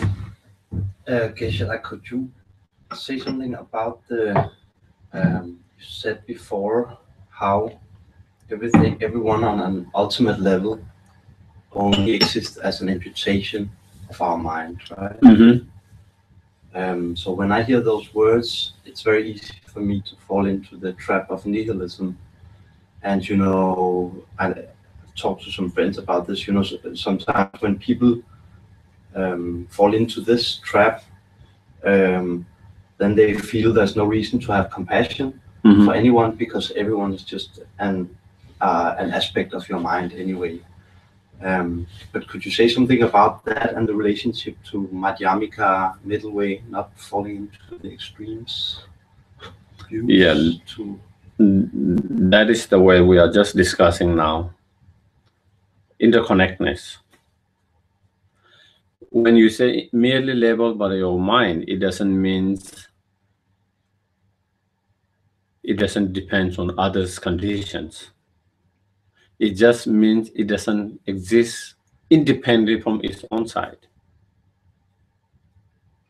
If it exists independently from its own side as Tudenshara, you don't have to input Tudenshara. You don't have to give. I have to exist as Tudenshara. The moment I was being born, I will be Tudenshara. I will be Tudenshara. Everyone will know me as Tudenshara. Because Tudenshara existed as Tudenshara from the very beginning, from its own side, without depending on level, without the name or destination or level or imputations. So therefore that, so that is where, when we talk about emptiness, merely labeled by that, we are talking about empty of independent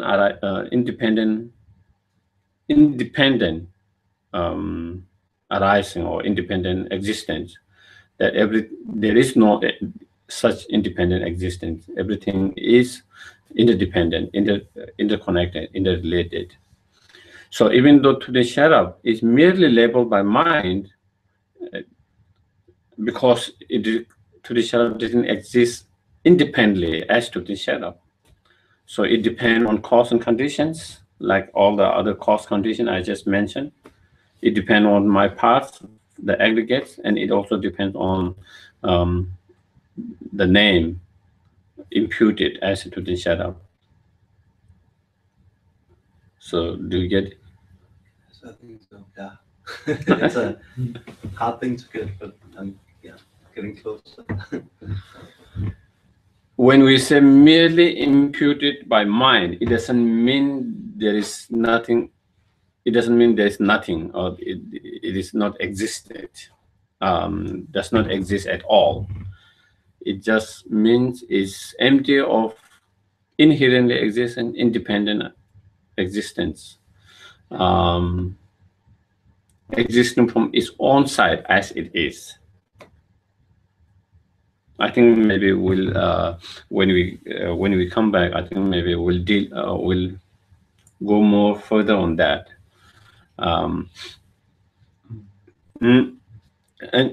yeah, I guess we at least we want to develop compassion, which is merely imputed, in order to attain Buddhahood, which is also merely imputed. You see, so without developing compassion, you can't attain Buddhahood.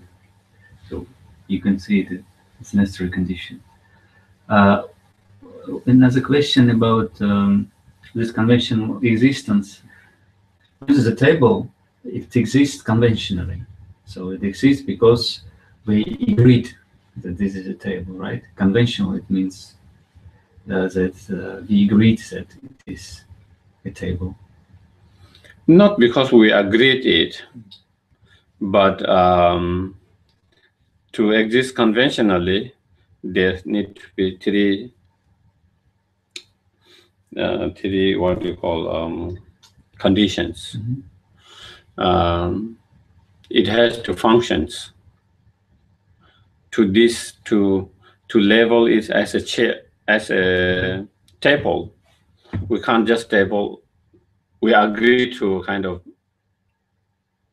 to label something to anything, but it has to functions. It has to have the functioning of chair. To label something as chair, it has to have the functioning of that chair. Need to have the ability or the energy or to be function as what we are trying to label it. Secondly, it shouldn't be contradicted by other valid cognitions of conventional wisdom, which sees this as, instead of table, it sees as a cup. So if there is a conventional valid cognition which recognize this as a something else, then there is contradiction within the conventional level. We are not talking ultimate level. So therefore, because it is contradictory with that valid cognition, so you can't just even we agree that, let's say we all agree this is elephant. We here all decided, let's say this elephant. But there is a valid cognition, conventional valid, which relies this as a cup. So it is contradictory to that. So therefore, it can. The other conditions is it cannot be again contradictory to the wisdom or the mind, which the valid cognition which understands ultimate nature of phenomena. And so therefore, it is not just about agreeing by certain, it has to have those conditions in order to exist conventionally as it is. Okay, so otherwise we all decided, we all agree that there is inherently existence. Is inherently exists conventionally? No. Or we all agree there is permanent. This cup is permanent, and we label it a permanent cup. Does it exist conventionally, permanent cup? No. Not because we decided, all of us decided that. That's not the nature of that. So because there is a conventional valid cognition which realizes this impermanent, and so it contradicts with that. So therefore, yeah. Okay. So in the example, when I give you an example, for instance, that we sit here, we have valid cognition that this is a table, right? Mm-hmm. And then some group of people from jungles come here and say, no, this is a boat actually. This is a boat, and for them, they construct boats like this actually. So what is wrong? It's the third condition which is not satisfied here. The condition of the wisdom saying it's the ultimate truth, or it's the second which is not valid for the group of people from jungles. Now that become very complicating. Now that become very complicating. It could be. It might not be the first, or it might not be the second, not the third one. The first one, maybe there can't be in human in a human world. Let's say in a human world, there can't be two valid cognitions, conventional valid cognition, which contradict same object in different. I think maybe if we take from different realms, maybe it is possible. But then otherwise it will be too confusing, complicating. Then it will be very difficult to function. So in that cases, one of our cognitions, not valid cognitions, either the people who come from jungle or either from our here, either their cognition we see as both is not valid, or either ours is not valid. So that is one thing. Second thing, in the second cases, the function. Oh, that's the second one. So that the first one, functioning, whether this has the function on board or not, again, that is something to discuss. Even you might see as both, but actually, can it really function as a board? That is another thing. If it cannot function as a board, then it is not conventionally not a board. Yes. Maybe it comes down to what Chittamatra say when they say phenomena are not suitable basis for the name. Can you repeat? That Chittamatra say that phenomena are not a suitable basis for the name. What do Prasangika say of that? The phenomena are not basis for the name or the label. What does it mean, suitable? Suitable, unsuitable. They are not suitable for the name that we give to them. What does that mean?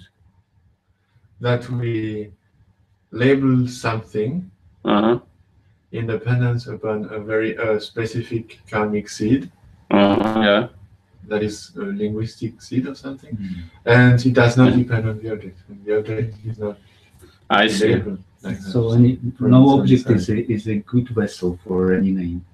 It's in a way. Yeah. I see. Yes. So, but I don't know what Prasangika think of it. It's the same, I guess. Huh? No, at least Swatantrika is the same. So Yogacara Swatantrika is the same. Yeah, but Prasangika. So maybe let's see later. And it fits the example with the table and the boat very well. There could be a wooden structure that we could say, well, maybe it's hollow. If we turn this around, I don't even know if it's hollow, but it probably is. That is hollow. Yeah. Yes. So that is just a phenomenon. But the question whether it becomes a table or a boat obviously comes from somewhere else.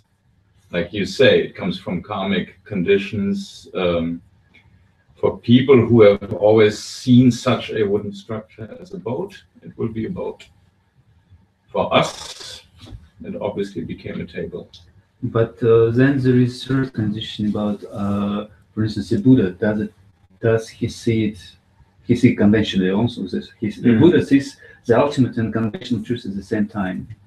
And so, would a Buddha see this as a boat or a table? Both. And that's actually no big problem. We do that all the time. We can have things that change. It's just changing function. I mean, there's this, for example, the bell and the cup. It's both. There's no problem in that. But coming back to what you said, it's then obvious that it's not the phenomenon in and of itself that gives a good reason for the name. The name comes from, obviously, from somewhere else. Yes, there is. In debate, normally we have to precise what it is. Otherwise, it becomes complicated. Yeah. So. Yeah, but just conventionally complicated. We have a conflict if I'm trying to use this as a boat while you are trying to use it as a table. We have a problem. Yeah. But that's a very conventional problem. That's why. Yeah. So anyway, I think we will have break, the lunch break, and then see you at 2. 长久生久能保持马杰法那给有其给我娘把没把呀空白空都给就。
So again, I just wanted to share again something else.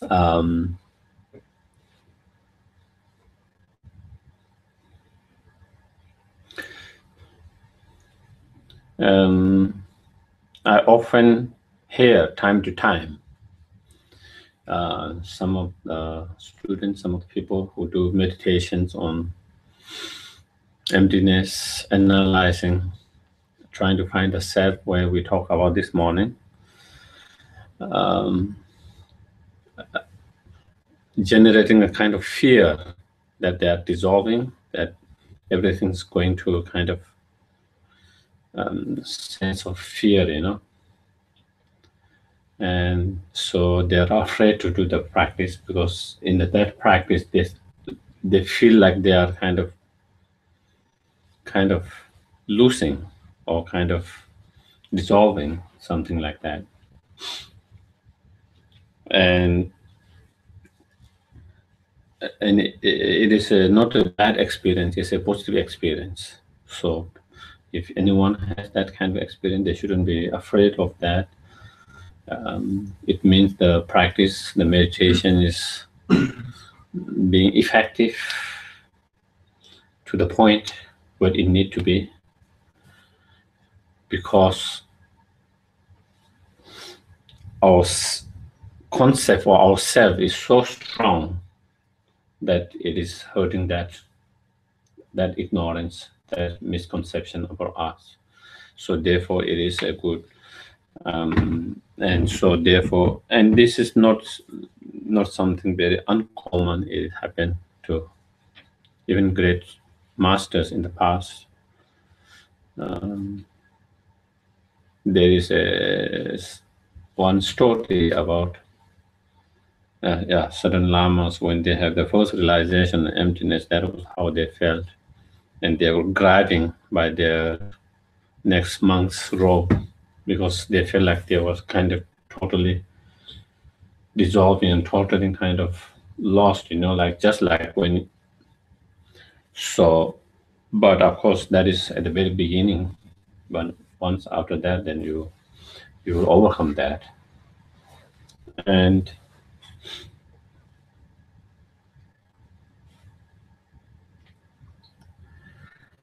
so that is one thing I kind of wanted to share with that.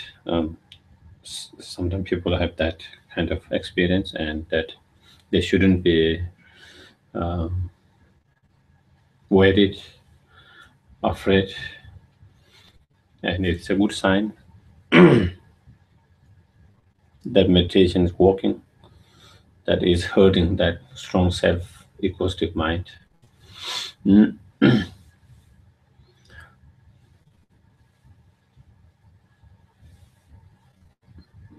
And again, I think, as I mentioned this morning, we have to go very detailed when we do that kind of analysis. If you feel it is somewhere in the brain or somewhere, you should be able to locate, go in the, not just in the brain, but each part and see. Otherwise, you might feel, as I mentioned, that it is somewhere there. So then again, it doesn't become, the conclusion doesn't become strong, effective, because your mind is also one-sided. You feel that it was somewhere there. And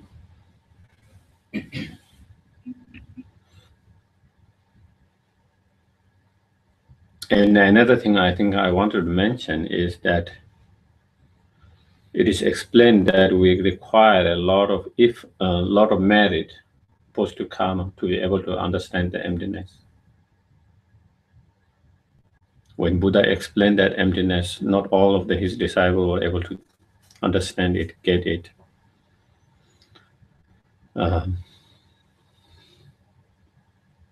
Even just intellectual understanding, you know, even that one require a lot of merit, and of course to be able to go beyond that and to experiential experiences, then of course not only we need to continue to contemplate, meditate, practice, but also need a lot of merit to have.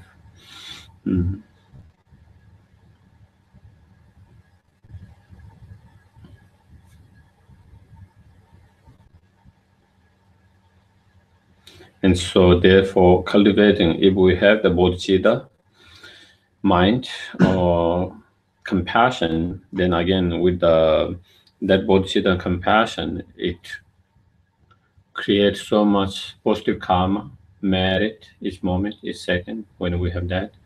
And again, that will help us to have better understanding and better realization of emptiness.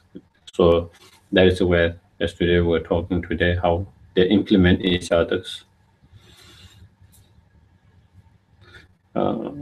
Those two realizations or those two practices help each other to get one stronger. With the bodhicitta, compassion, we create more merit. The more merit we have, the more progress we make in our understanding of emptiness, realizations get more stronger with the help of that. At the same time, when we have the understanding, we're interdependent, then again, because we see that every success, every joy, every happiness that it comes from others by depending upon others. So therefore, again, it expands our love and compassion to expand and to get more stronger and stronger the more we have that realizations. So that is how it helps each others, those practices.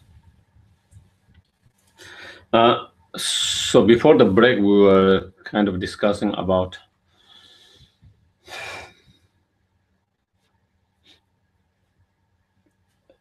inherent existence or existing from its own side. In Nagarjuna's view or Prasangika view, it is same, inherently existing or existing from its own side, or existing by its own power, or so they all have same kind of similar meanings for them. If things exist inherently, whether it's self, whether it's our experience, whether it's our the world around us, others, then that means inherent existence means that it will remain as it is all the time. It cannot be changed. It cannot be transformed. If my delusion is inherently existence, the delusion will be always delusion. I cannot do anything. If my mind is inherently deluded, I can't do anything. That is how it is. It will always be like that. If my mind is inherently compassion, then again that will be always compassion. The delusion cannot take over. And same with all the things. So, but we all, if you observe the phenomena, ourselves, our emotions, the world around us,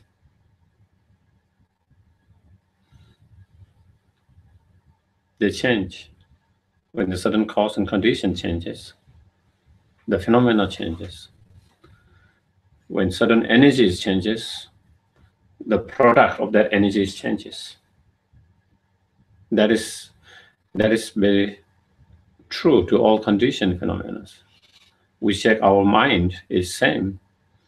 It's not always same. Sometimes we are so happy, sometimes we are so unhappy. Sometimes we are so compassionate, caring, and the next moment or next day, we become very mean person. Our mind is constantly changing. Our emotion constantly changing.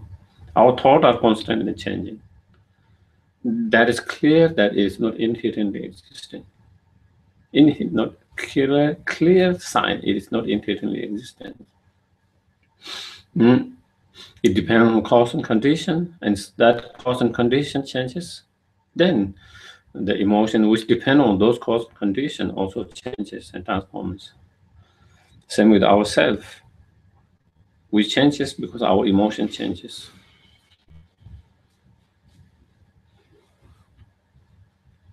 We changes because our mind changes.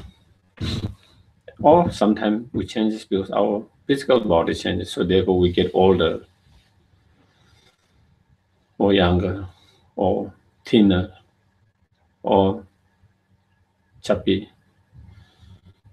So we changes due to the changes in our aggregates, physical aggregate, mental aggregates.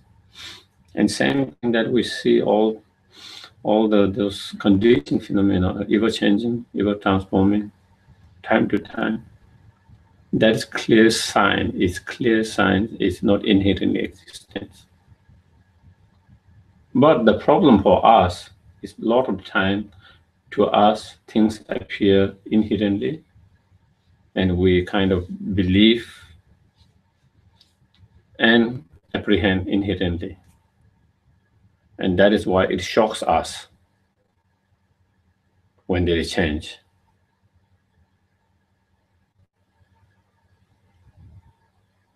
We are caught by very surprise of those changes, and shock sometimes, and we are unable to accept that reality of that changes, because our mind is somehow, even though intellectually maybe you might understand it's impermanent, ever changing, conditioning, but in our mind, in our heart, we are holding them as more like permanent, inherent existence. So therefore, when reality is that we change it, then we are shocked, surprised, and sometimes just kind of like numb. You become just like a numb. You don't know how to react. So we become almost like robot at that moment, without totally lost. Totally lost. And such things happen because of that. Not having realizations of empty of inherent existence, empty of permanent existence. So that is the difference. We might have intellectual understanding, but we don't have that understanding from that. Otherwise, it shouldn't be so kind of paralyzing, shocking, surprise. The more we are holding more permanently in those things inherently, the more shock it will be for us when we have those changes. More shock, more surprise, much more painful. So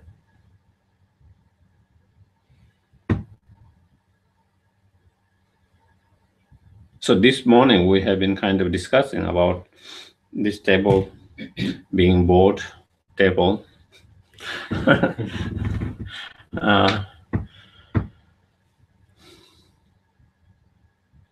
If things exist as it is from its own side, if this table exists as a table from its own side, then this should be a table for everyone, anyone who come in contact with that.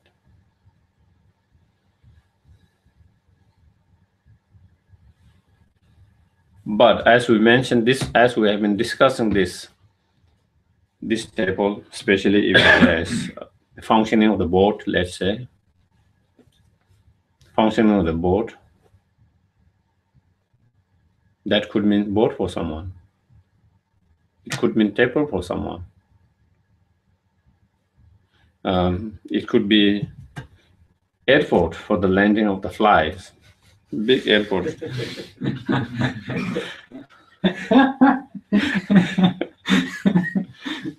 It could be a house for the kids, kiddies, for hiding, or for house for a like a cat. But if it exists as a table from its own side, that would not happen. It would be table for everyone. Everyone. The moment everyone sees, you see its table, it functions as table for everyone. But it actually function, and it actually become a different for different beings, means that it is not existing as a table from its own side.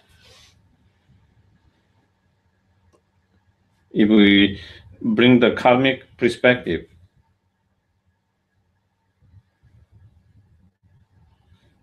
it's same. The way it is explained in some of the scriptures is like this liquid, a glass of liquid.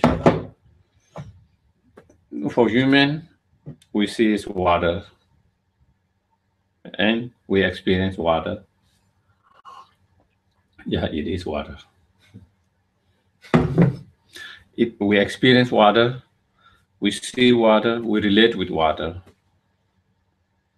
But same things, hungry ghosts, due to their karma, they see it as something like pus, blood, not something clear like what we see, and they experience in that way. For them, the God, for them, they experience this nectar. They see it, they experience, they relate with nectar. Due to their different karma, our different karma, same object, seeing differently, experiencing differently, relating differently. So what is that shows is that the water is not existing as water from its own side. If water exists from its own side as water, that should be water for every sentient beings, for everyone who experience that. But the way we see, not only do we see, the way we relate and experience is different because of our different karma. Karmically, because we experience differently. So therefore, it is not existing from its own side as it is. Interesting. And I think when we have that understanding, I think we will be much more open-minded to accept different experience of different people due to their different karma perceptions. At the moment, we are fixed. This is the only right way because I experienced that way. If someone says something else, you are wrong. But when we have that understanding, we come to understanding is possible. To me, I experience this way in the right way, but for him to experience totally opposite of what I experience. The possibility of that. Therefore, it doesn't mean he is crazy. He's out of mind. Do you get it? Just because he experienced differently or opposite of what you experience.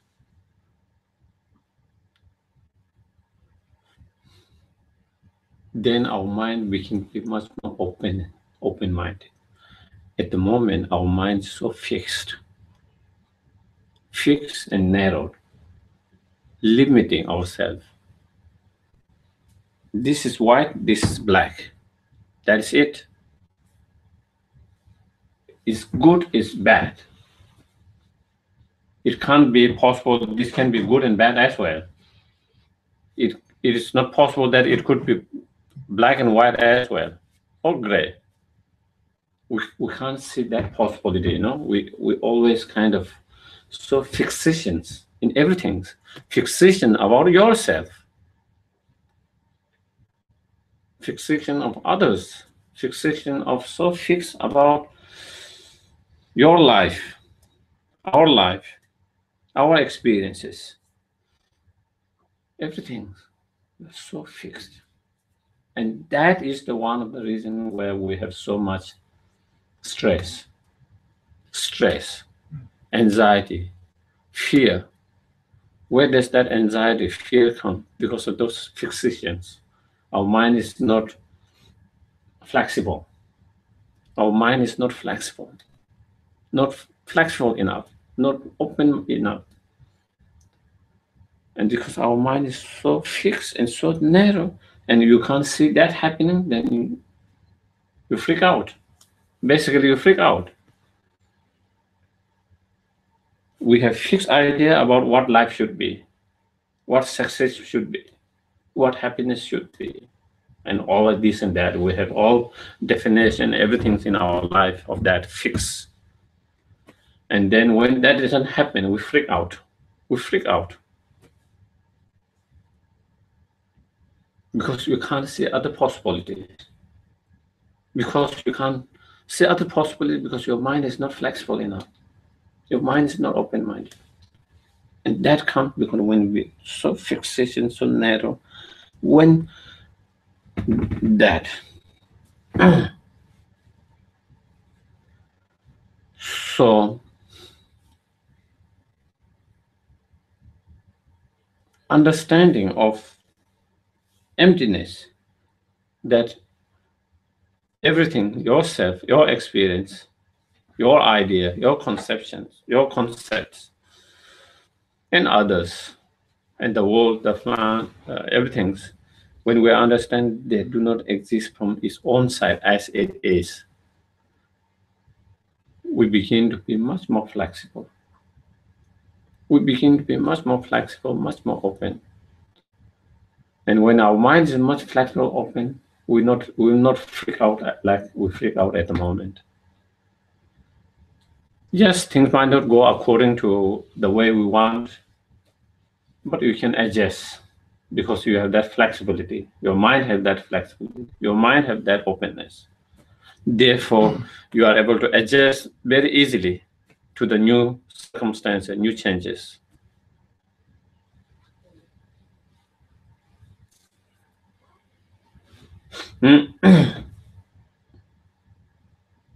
Otherwise, we cannot accept and adjust to the new changes, because either it's black and white, and it's not white, so it's black, so it's bad, useless, unbeneficial.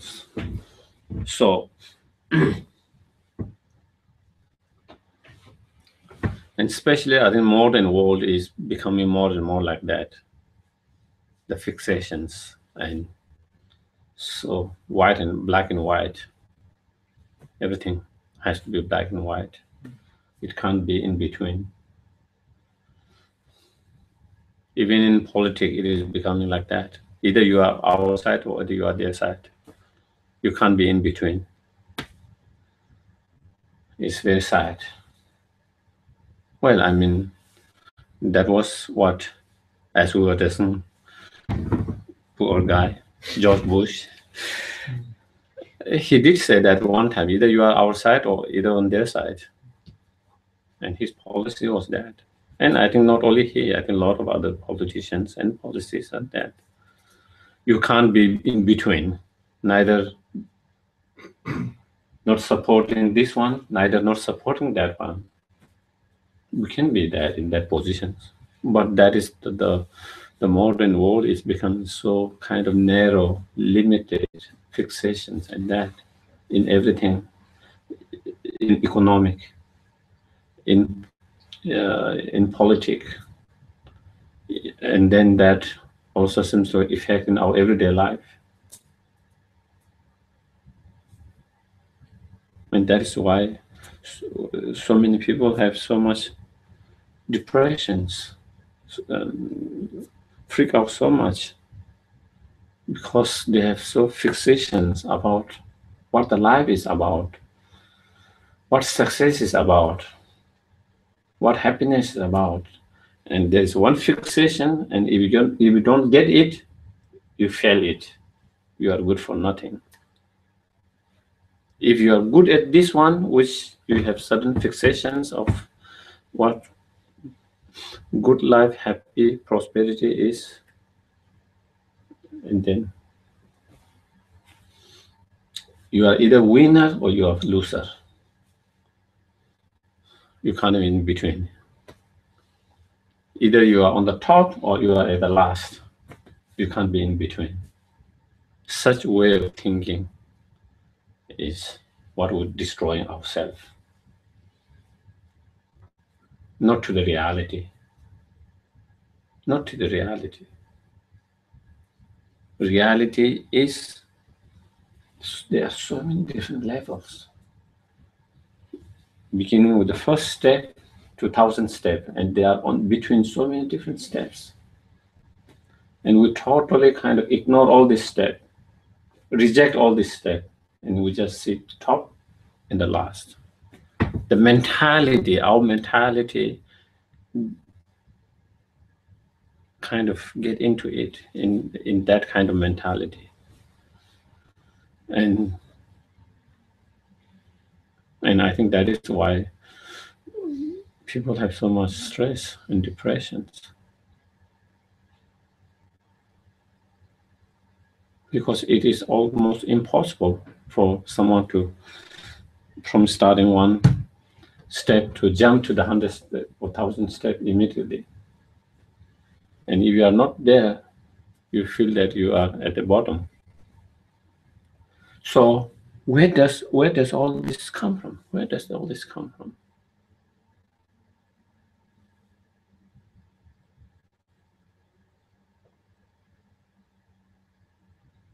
Those fixations, all this come because there is some kind of belief or apprehending inherent existing from its own side as its own side.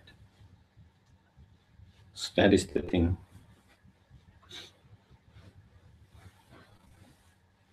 I think it was Emma Sambawa who said, I don't remember exactly, things does not exist as it appear to us because it depends on our karma.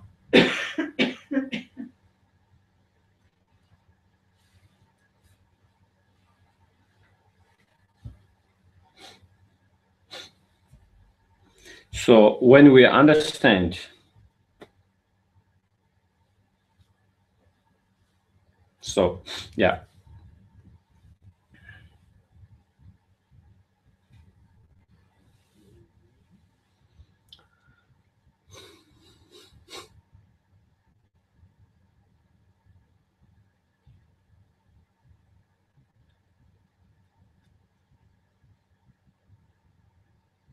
helpful, harmful, good, bad.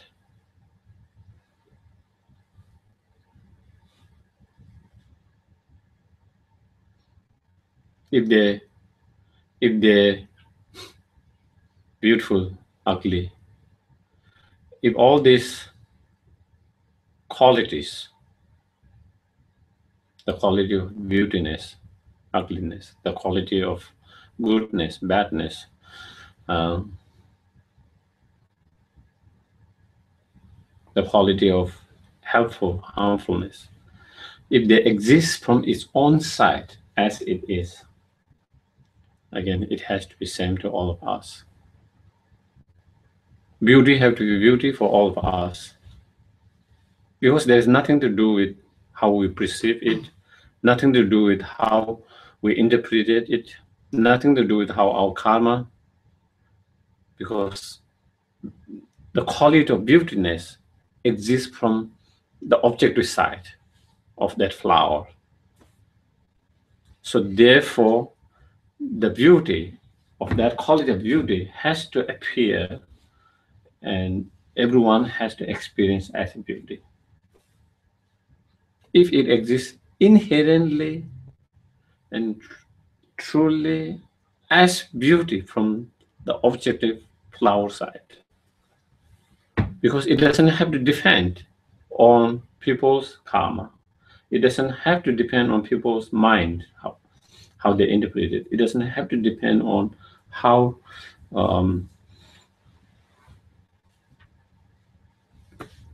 what was the other things was how we interpret it anyway.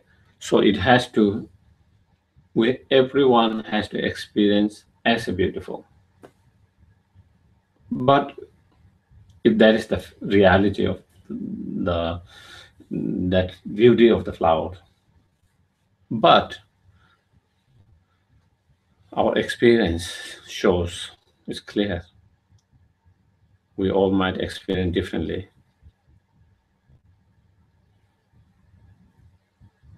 For some people, this flower might appear and they experience one of the most beautiful flowers in the world.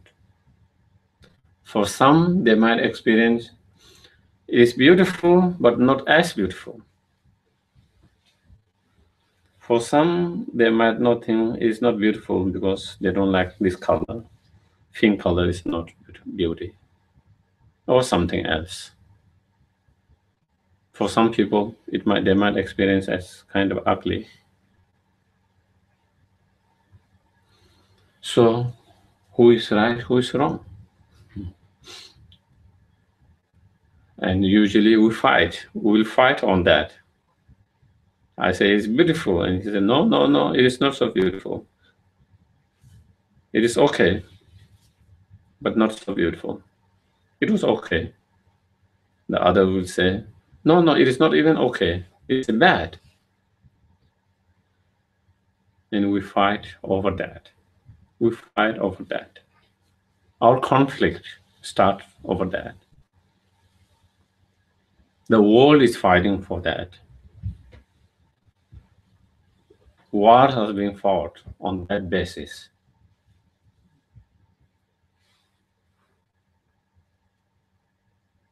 Some people believe that the moral or the best way is this way. The Sharif rules, the Islam, what is happening in those at the moment. In some cases, they believe that they're that kind of society under that kind of rule is the best. And then we have others who believe in difference. And a lot of time that on bigger level, bigger picture, and then on individual level, we fight between different ideology, different religions, different ideology, different systems.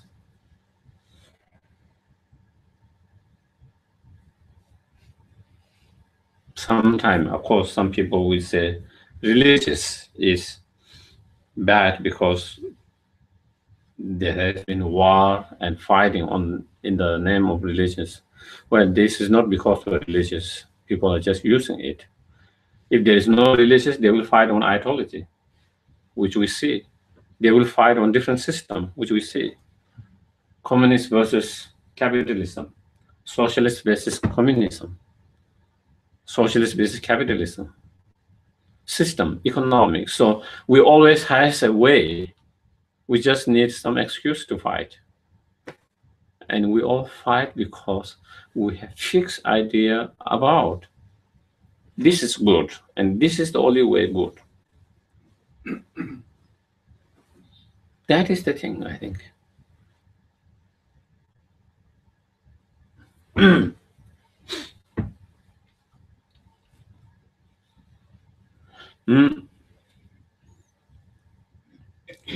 So we are talking about beauty and ugliness of these flowers. If the reality of that beautiness coming from its own side, then we shouldn't have any that problem. We all will experience in the same way. That clearly shows it's empty of inherently existing as a beautiful flower from this flower on site.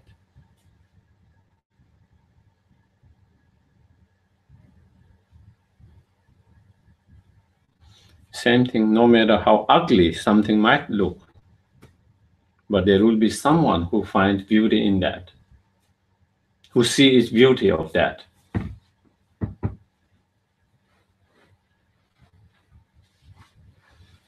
And just because 10 of us see beauty and one person see ugly, does that mean that one person is kind of crazy? His mind is not stable, or that he's wrong? Not necessarily. Not necessarily. Not necessarily.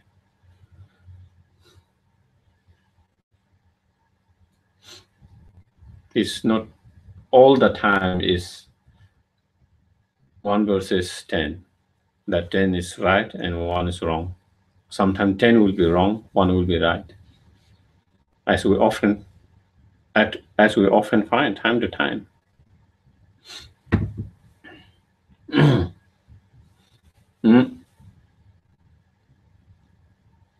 Same thing, good, bad.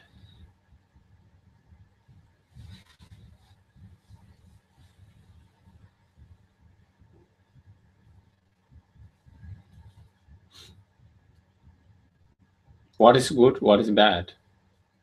What is good action? What is bad actions? What is a good thing? What is bad thing? Again, it so much depends on our perceptions, our interpretations, our mind labeling, imputing it, our karma.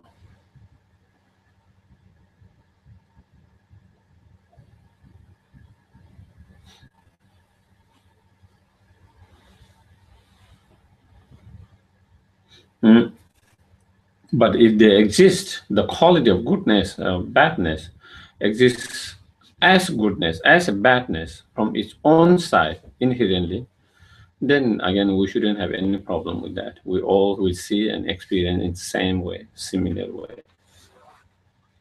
But again, that is not the case. That is not the case.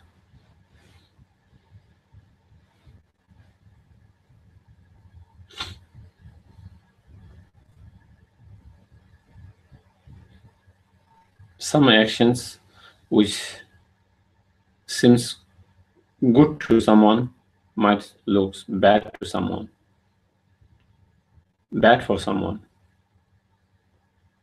more neutral for someone.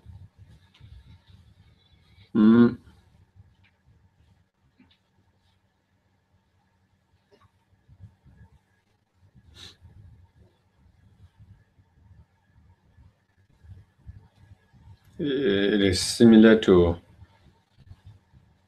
if we see some of things,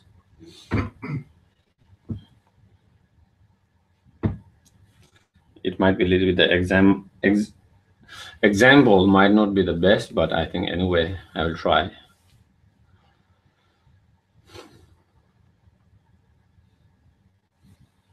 There was one, I forgot exactly the name of the two of the Kadamba Geshes. There was one Kadamba masters who was very humble and practicing very humility, humble, and he used to go and try to receive teaching from almost all the masters.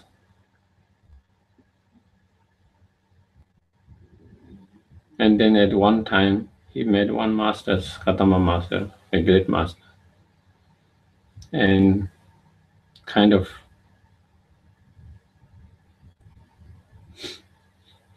scolded him from the appearance, okay?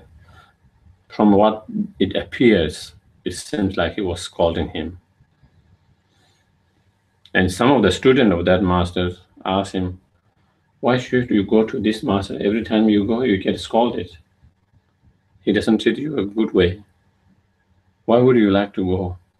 Why don't you stop? Because it was painful for the students of that masters to see that their teacher seems like getting scolded by another master all the time. And he told them, don't say that. Don't ever say that. To you, it might seem like scolding. For me, it is all instructions. To me, it's all instructions. So again, that same actions, for some, they saw is good from his side. It was good for him. He saw it good. Not only he tried to, it's not something like that he felt bad, but he was trying to see it good. It was helpful for him. It was good for him, and he saw that way.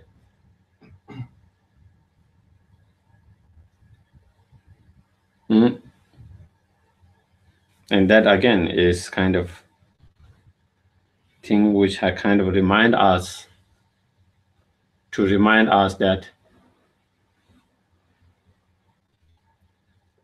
not to be too judgmental all the time. Sometimes we never know. We might think it's bad, but actually it might be good for that. Because we are trying to judge on the basis of our experience. And that other person's experience might be different. And sometimes we can't see the possibility of that, and we become too critical and too judgmental immediately,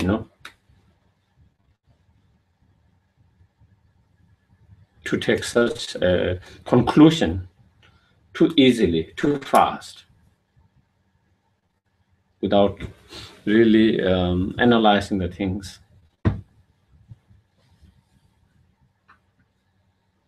It was another example of,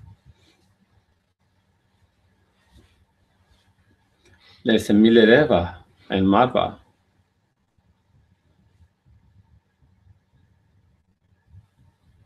From outside, I mean, it was really, he was externally from outside, it was almost like Marpa was abusing Milarepa.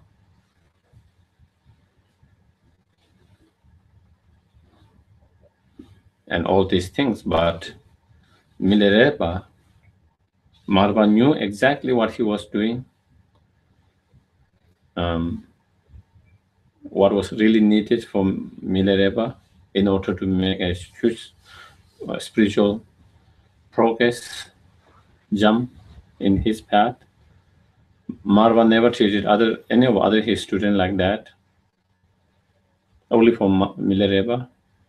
And because Milarepa created so much negative karma at the very beginning of his life, and he needed a huge purifications, big purifications, in order to really make the really transformation. And Marpa also saw that the potential that he could make that potential, make that huge progress if he can handle these situations. If he can handle these situations, and if he through great way of handling this situation, he can purify negative karma, so much negative karma he has created, that he has the potential to make a huge progress. On the basis of that, then Marpa treated that way. And Milarepa also, not only Marpa treated, Milarepa also handled that situation in a very positive way, in a nice way, as a part of purifications. And that is how their incredible relationship, and that is how Milarepa make a huge progress in his spiritual path. But from outside, it might look very different, as bad actions. So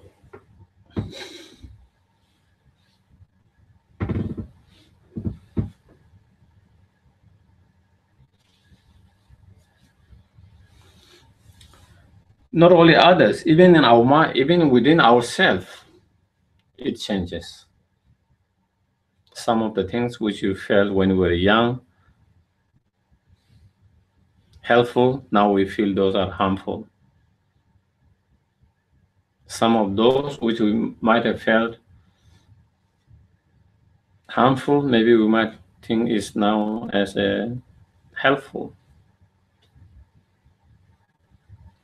And maybe in 20 years, again, we might change our perceptions and we might experience differently again, same situation from different.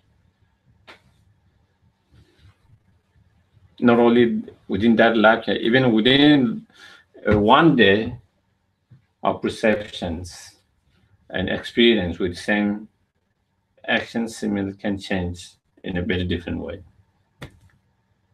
Morning, you felt it was good, something positive, good. By the afternoon, you didn't feel it was not so good. It was not so helpful. And by evening, you begin to feel it was so bad, the worst you could have done. Or opposite, morning you didn't feel it was good. By the afternoon time, you feel it was good because your mind begin to have different perceptions about things, situations. You begin to have different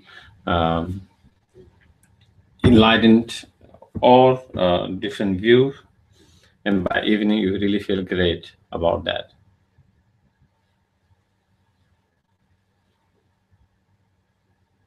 And that is so. What I'm trying to say is, if the beautiness, the goodness, and the badness, helpful, harmful, exists from its own side, then we wouldn't have that as it is from its own side.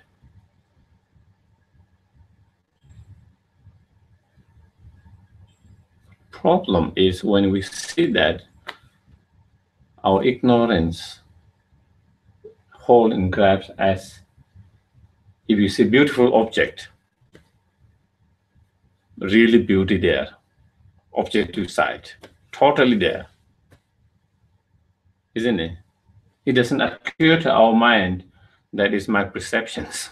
The beauty is coming from my perceptions, my karma, my interpretations. There, beauty is there. And when you see that, your attachment is stronger. I need that. I want that. Until I have that object, I will not be satisfied, happy. I need to get that beautiful object. I must. But if we realize actually the beauty, there was some basis for that, but actually the real beauty was coming from either your karmic perspective, your interpretation, your mind, conceptual mind, thoughts, labeling as a beauty. Then you begin to feel, I don't necessarily have to have that to have that beauty. The beauty is here, not there. Do you get it? Mm-hmm. Beauty is coming from here, not from outside. So therefore, you don't have to search for the beauty in outside. You can find beauty in yourself, within your mind, within your karma, within your perceptions. Therefore, you don't feel the needs, absolute needs of that object to totally satisfy you. So your attachment absolutely become less. Your attachment loosen up. Before it is like magnet, fooling. You are being fooled by that object, and that you feel you need that object, and that you need to pull back that magnet towards yourself. But now you have loosened this magnet from this side, and you are not so drawn. I mean, you see some beauty, but at the same, You see beauty, you accept it, there is beauty. There's no rejection of that beauty, attractiveness, or whatever that quality is. But at the same time, you know it's coming from your side. So therefore, your attachment is not so strong. Your attachment is not so strong.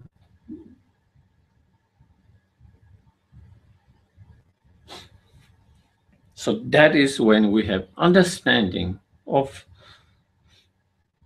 when we get the wisdom, understanding the emptiness of in the existence of beautiness from its own side, objective side, then that is how we can loosen up our attachment. That is how we loosen up our attachment. It doesn't mean your attachment will not be there. It doesn't mean that this will not look beautiful to you to begin with. Yeah, it looks beautiful to you. You recognize that, you accept that, but you don't believe totally that it's coming from that object side. You begin to understand that on the basis of something there, your mind, your karma, your perception, your interpretation is creating that beautiness. So therefore, you don't feel like it's absolutely necessary or needs of that. You see the beauty in here, and therefore your attachment absolutely loosen up a little bit. And the more we are able to see, the more stronger belief we have in that, the more we can loosen up our attachment.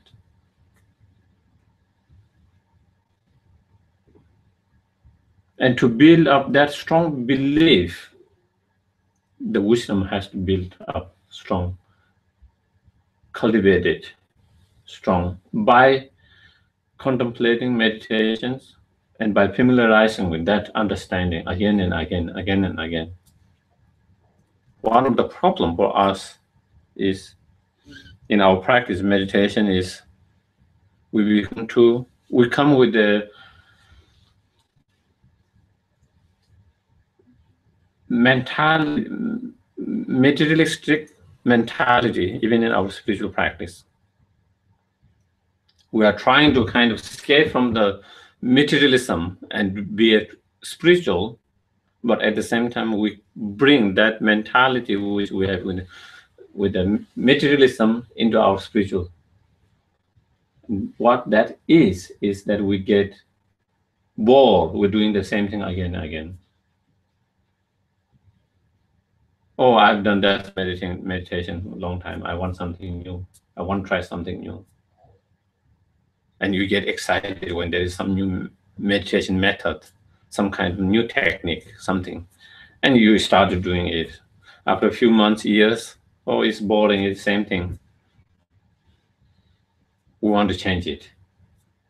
It's the very materialistic mentality that in materialism you have to kind of change it with new things to give you satisfactions. The whole world is driven by that now. The modern world is driven by that. Trying to get new objects almost every year, every month, every week, isn't it?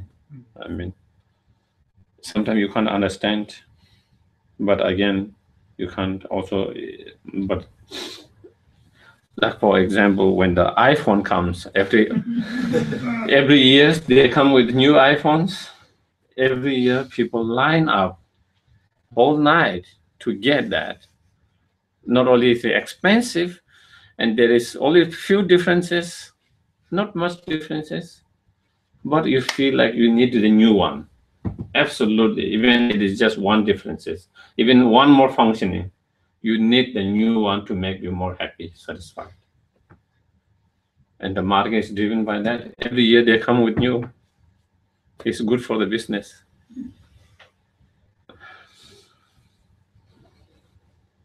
Every time they come new, slightly changing, not much change. You just add up a little bit here, there, change the color, shape, design, a little bit of functioning, and that kind of mentality sometimes comes in our spirituality, that we want to try something new all the time. But that is not how it works. Meditation practice, you have to do the same thing over and over and over and over to have better result. To have better result. It's same like anything, everything. When you are trying to do some exercise to be more in shape, more healthy, you can't just do one day and skip next day and try different things. You have to do the same thing until you are reach that. And same thing, those people who are training to be athletic, they have to do same thing, same exercise, same running all the time. Overdoing it, eventually they get used better and better with the time. And there's no doubt with our inner training, it requires same exercise, same kind of thing, same kind of returning, same kind of exercises. Repeating that meditation, that same familiarity, and making more and more familiarity and more used to it. So that comes with that kind of practice meditation. So doing and repeating again and again.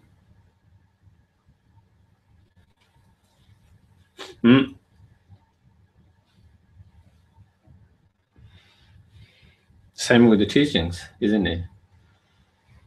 We all want to hear different topics all the time. Same topic, I've studied that. I don't want to hear the same thing again. I know about it. Again, it's same mentality that we come up.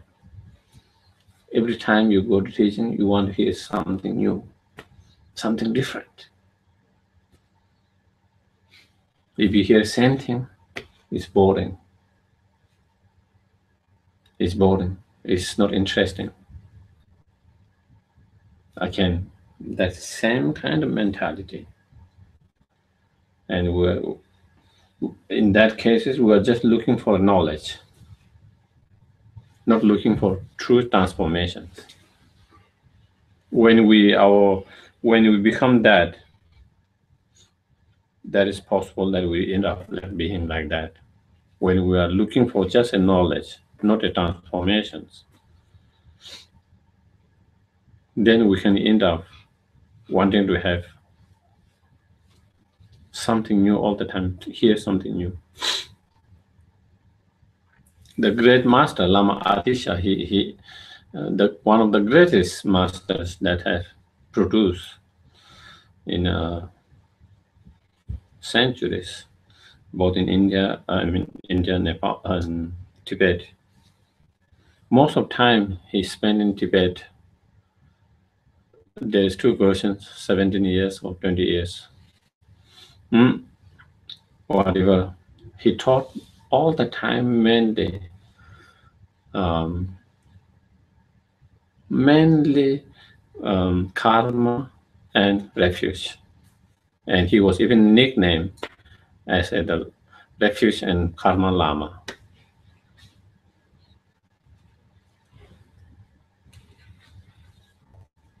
And because that is crucial,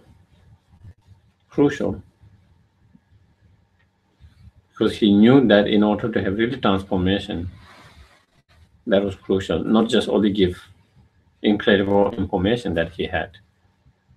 Incredible information, I mean, he was one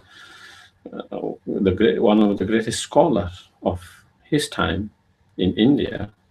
So there is no doubt incredible knowledge that he has in tantric, in all this emptiness and all tennis, everything. But he didn't give much of those teaching, those advanced teaching, because he knew that what they required is the basic. That is what is really going to change.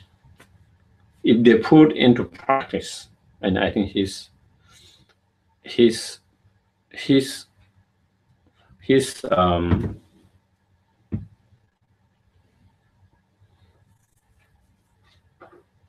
his effort was to make them they practice those things, not just collect the informations. So therefore he repeat it until they really get it. Not just here, they get it from here and they begin to implement it. And I think that the very reason that why we see the society, the Tibetan society among many of the society is much more accepting, much more open-minded, much more compassion. All this because of over the generations of those practices, culturally, biologically, passing from parent, grandparent, parent, and that. And I think that is even they don't have much understanding of really those subject well, but they integrated or it become like part of themselves. Whereas sometimes we have people who have internal explanation. They can explain total about all this complicated concept and everything. But when it comes to transformation, there is no transformations.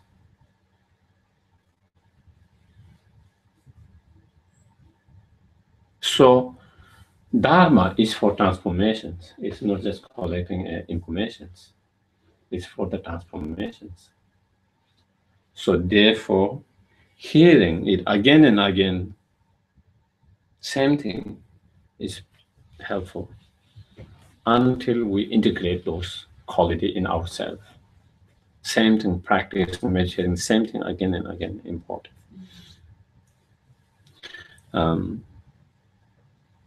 To me, that is also, yeah.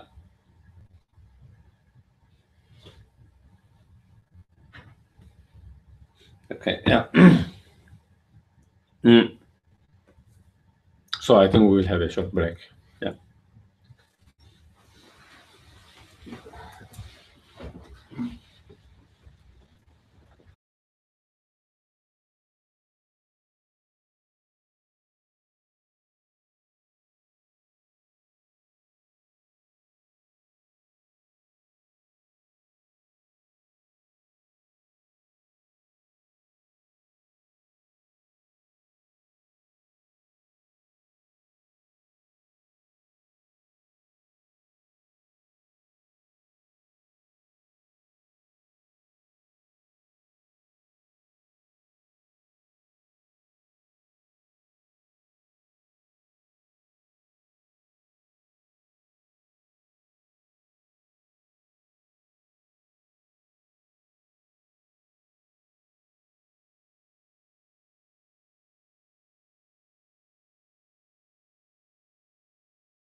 if the actions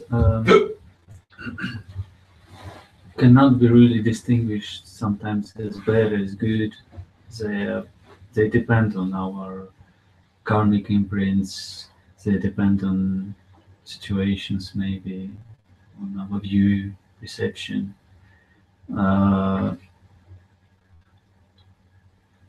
Still, we have to, somehow we have to understand what to do and what not to do.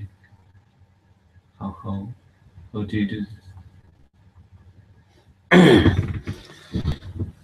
When you feel like doing it, you do it. When you don't feel like not doing it, not do it. So simple. No, I think it is good. I think that also came in my mind, and I thought of discussing that. So I think it's good that you brought up that. Well, it doesn't mean that we don't say anything, we don't react to situations, that we don't take any actions, anything like that.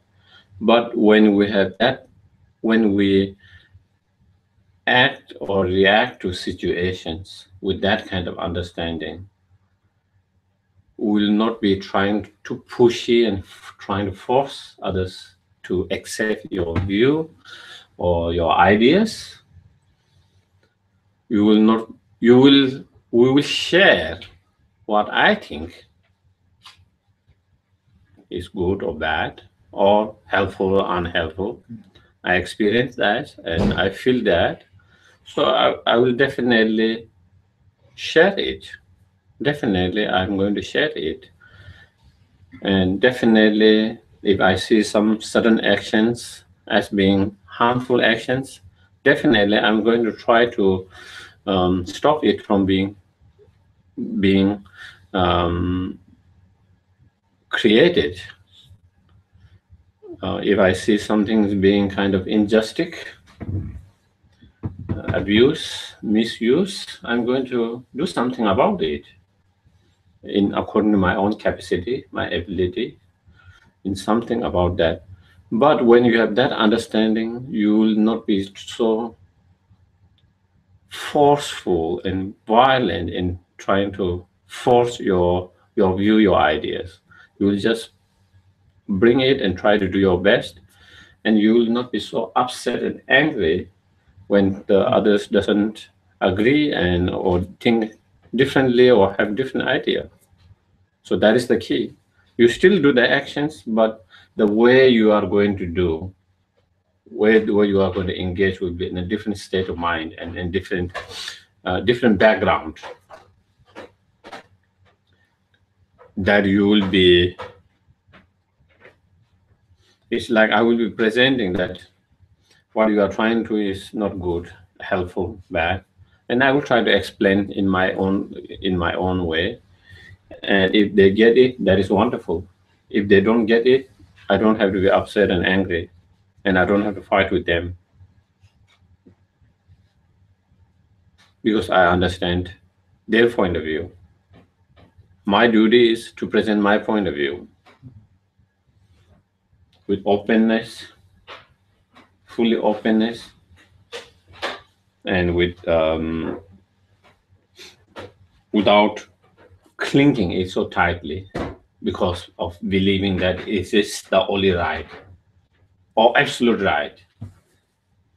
Absolute, because I want, when we have that realization, not just intellectual understanding, realization, we will be not holding it as absolute goodness or absolute badness, absolute helpful, harmful. So when we don't have that, holding it absolute good or bad, then we don't cling it so tightly, hold it so tightly. And we still might hold it some, but it is not so tight, not so clinging so tightly. And then we will present our own view, our own ideas. And when we are able to do that, I think also, of course, If they don't accept, if they don't agree with you, you don't get upset and angry. That is one thing, because you are not so attached to it, that concept, that idea of good or bad, or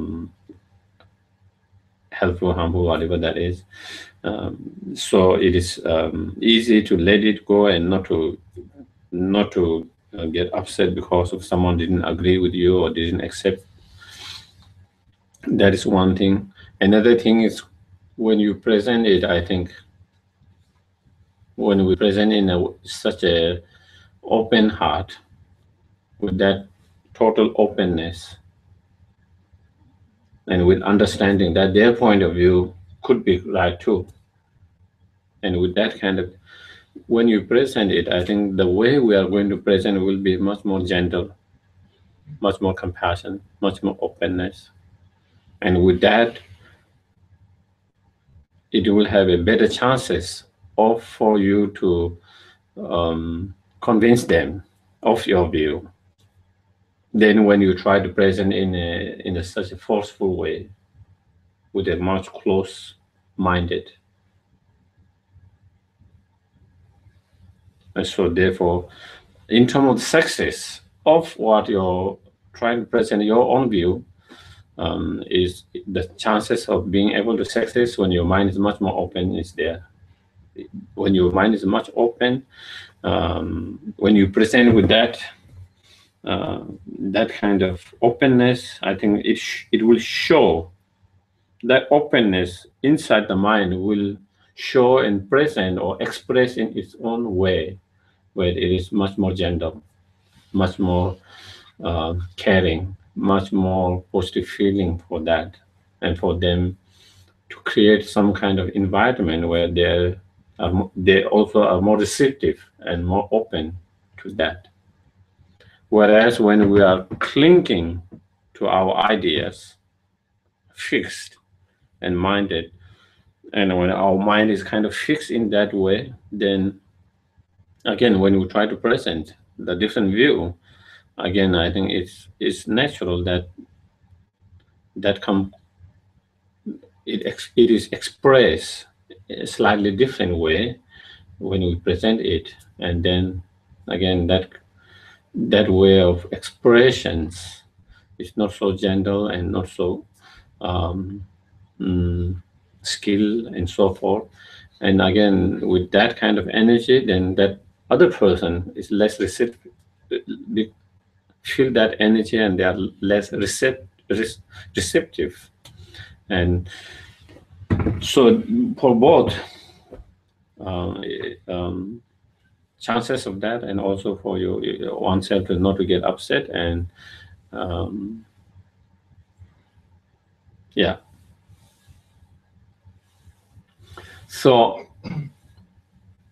the same with like anger, we just talked about the attachment.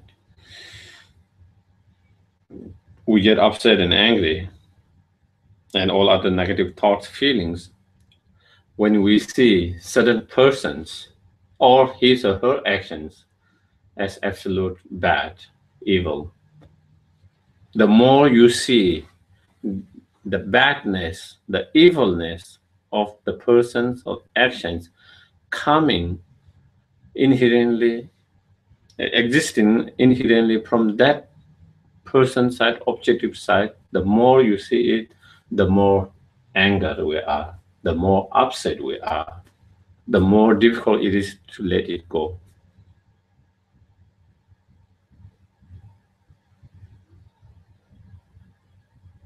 But when we begin to see, yes, there might be some basis for him or her towards these actions or towards that situations, but actually it's my karma.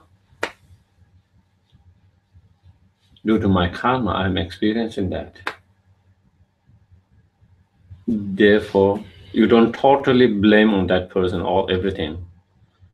Even you might have felt that he or she might have contributed a little bit, but the main contributing factor is your own karma.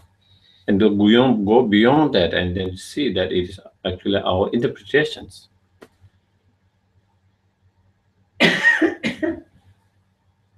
and we label it bad.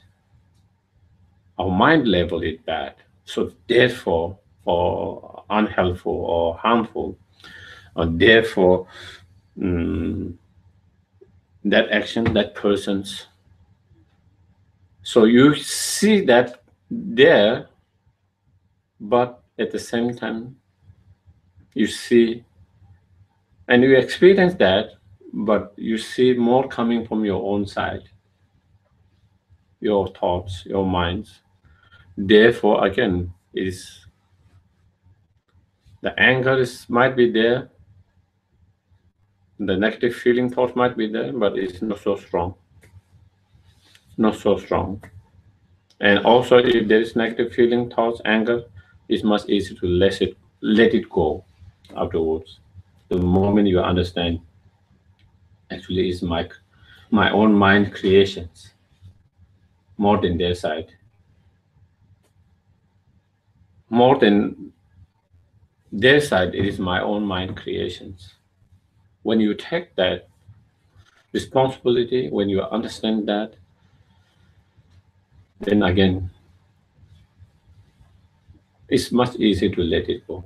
Much easier to let it go.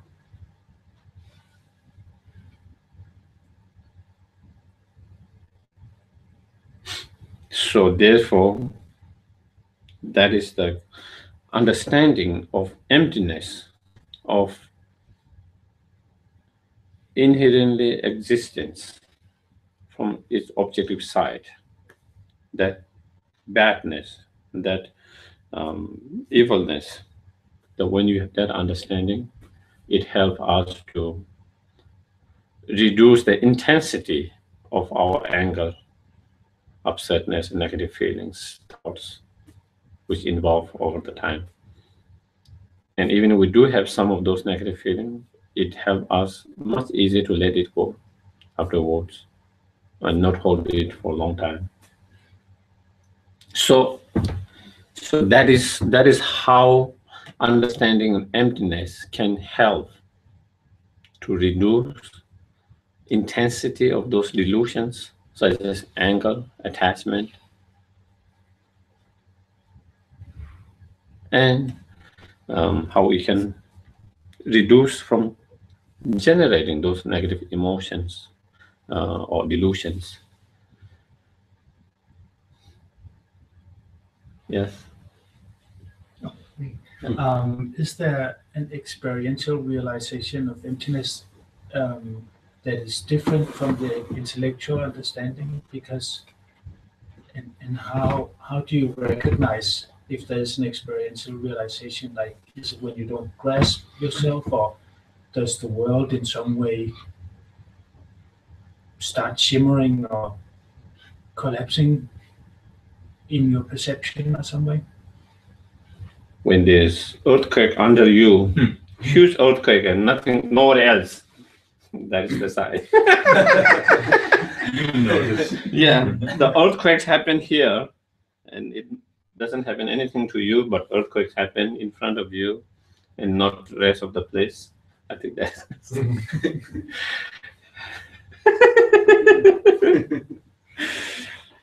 No, I think I'm just kidding, joking. When we have experiential understanding, not just intellectual understanding, then definitely you are going to see transformation, how you react to the situations. Yeah. You will not act in a normal way that you act. When things goes wrong, you will not be so upset and angry in that way. Yes. Could you say something about the exercises you mentioned before? Some people were doing some exercise where they felt that they were dissolving or something. That was a good sign. Mm-hmm. So could you say something about practices? Mm-hmm, mm-hmm. Yeah.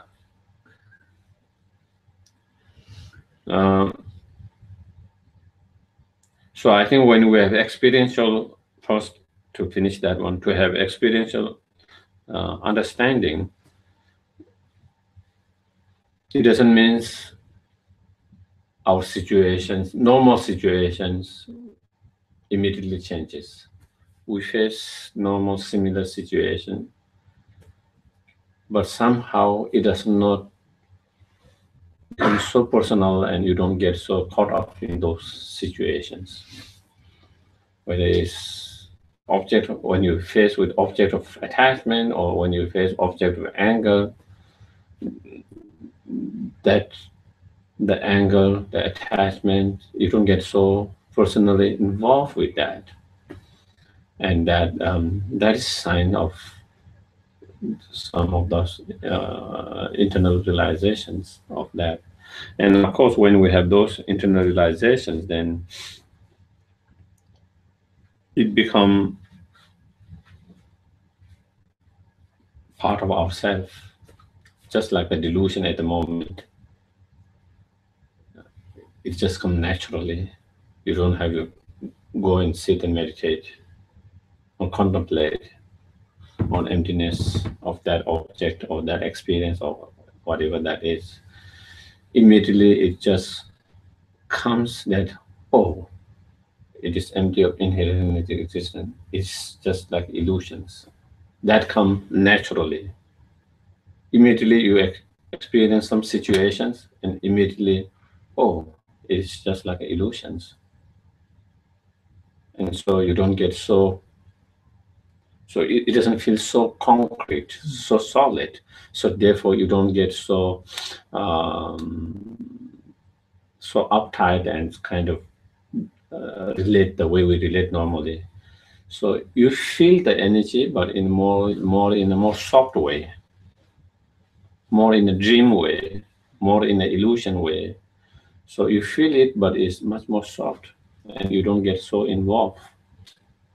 And over the time, of course, then you even feel less and less of that. So yeah, and then how would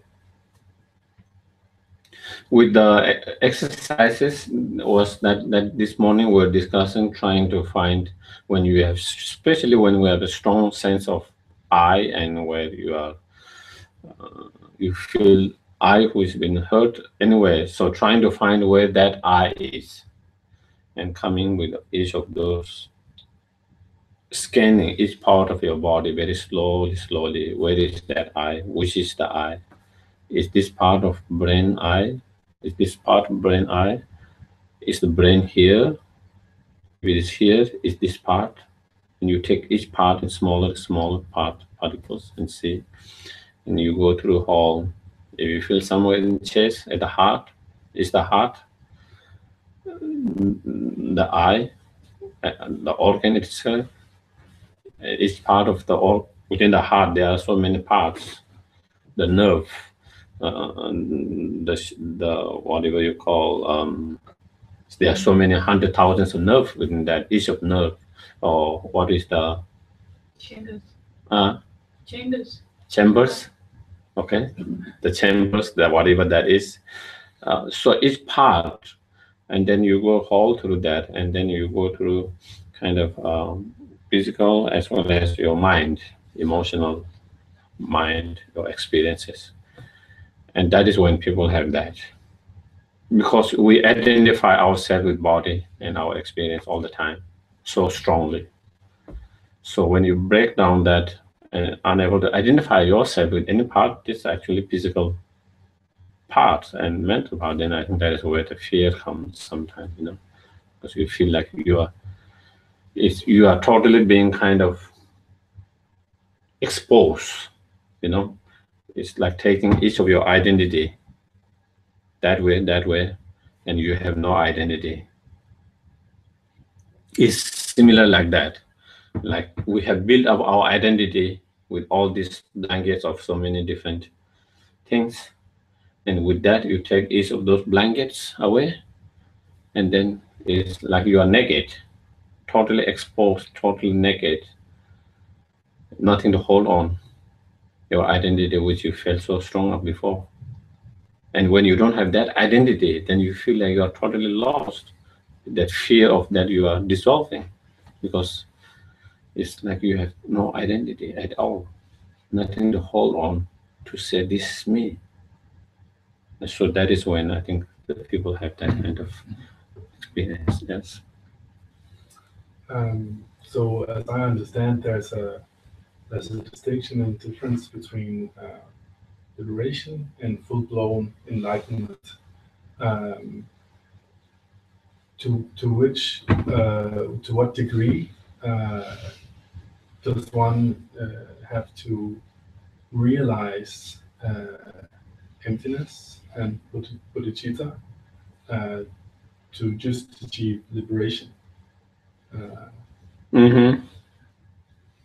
In order to have an individual liberation, nirvana, we don't even need a bodhicitta. Of course, we need a strong practice of morality, which is based on compassion, not harming any living beings, any sentient beings, which is based on that. So on the basis of compassion, then the practice of morality, pure morality and concentrations, and the understanding emptiness, the three higher training. That just with that one can achieve liberations, nirvana. So bodhicitta is not necessary, but for fully blown up enlightenment, Buddhahood, then we need, on top of those practices, then the bodhicitta and other six perfections and so forth, the bodhisattva path of six perfections and so forth. So that is that. But as I think this morning, I think I mentioned, even in terms of understanding emptiness, at the very beginning, we have intellectual understanding.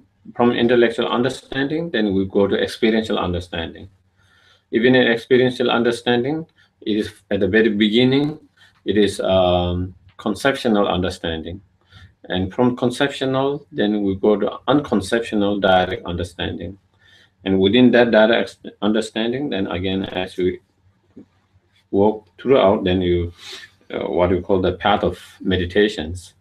And then from there, path of meditation, again, there are more subtle delusions to work on. And with that same wisdom, understanding emptiness, as we work on the 9 step or 3 step or different delusion level of delusions, then eventually you achieve liberation when you have overcome the most subtle delusions, the most subtle of the subtle delusions.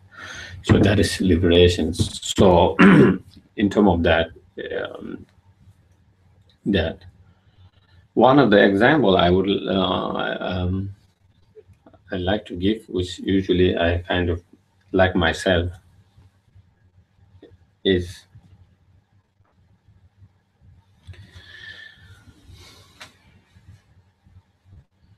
at the moment when we don't have realizations or understanding of emptiness, it's like watching a movie, 3D in a IMAX with all this effect, without knowing that it is not real. It is a movie. You bring someone from village who have never been to a movie theater, you put there, what kind of experience that he will have. You can just imagine.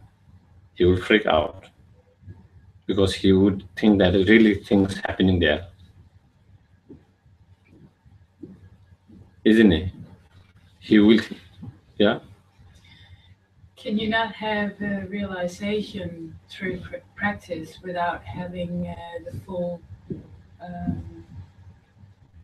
knowledge, intellectual knowledge?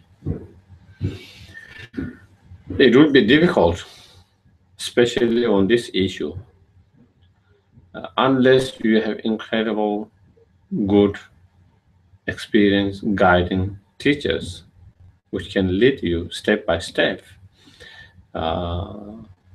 which might not require a lot of study, might not require a lot of intellectual understanding. But otherwise, it requires studying, understanding, especially this particular subject. When it comes to love, compassion, and some of other subjects, maybe if you have the basic knowledge of how to do the method, that might be okay, and you just develop through the practice. But when it comes to emptiness, because this is one of the subjects, even among the Buddha's disciples, where they have the differences because of different understanding of it. Just show it is not easy. The different Buddhist tenets, there are 4 Buddhist different tenets, and they all are different because of that, their view of ultimate nature of the phenomena, emptiness part. They have different explanation or interpretations of that. When it comes to bodhicitta, compassion, no one disagree with that. They all are on the same page. But when it comes to emptiness, then they have a different way of understanding it. So therefore, it's a complex subject. So therefore, one need to have some understanding, intellectual understanding to begin with. But you can't realize the full potential of emptiness, if you might say so, if you don't have the earlier stages. Early stages like what? Of enlightenment, of understanding and realizing phenomena, different phenomena. Can you repeat the question again? I'll try. Yeah. But you can't fully understand or realize. Now you say it's different with emptiness than it is from other phenomena or other realizations. Like let's say with compassions. Yes. So I'm just trying to understand that you can't fully realize or grasp emptiness unless you have worked with bodhicitta or. No, I'm not saying that. Oh. I'm not saying that. What I'm saying is with bodhicitta, because your question was, can't we have realizations or emptiness without intellectual understanding, just by practice, and can't we experience? So I said it would be difficult.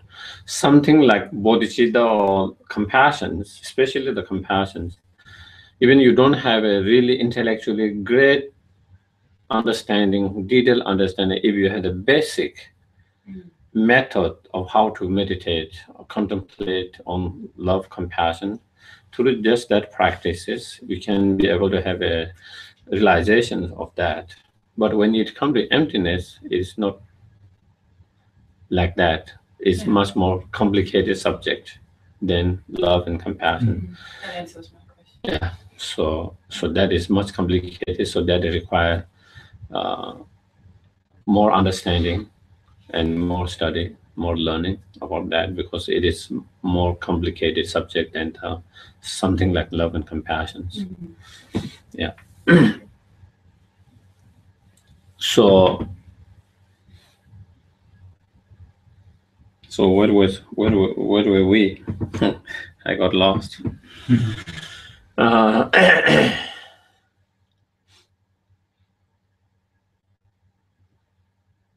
I was trying to explain the example.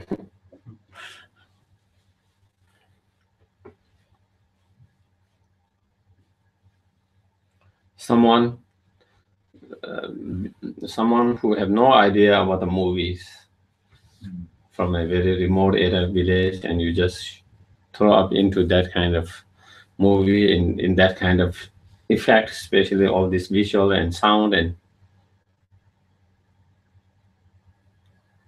depending on what kind of movie that is running, maybe she will freak out.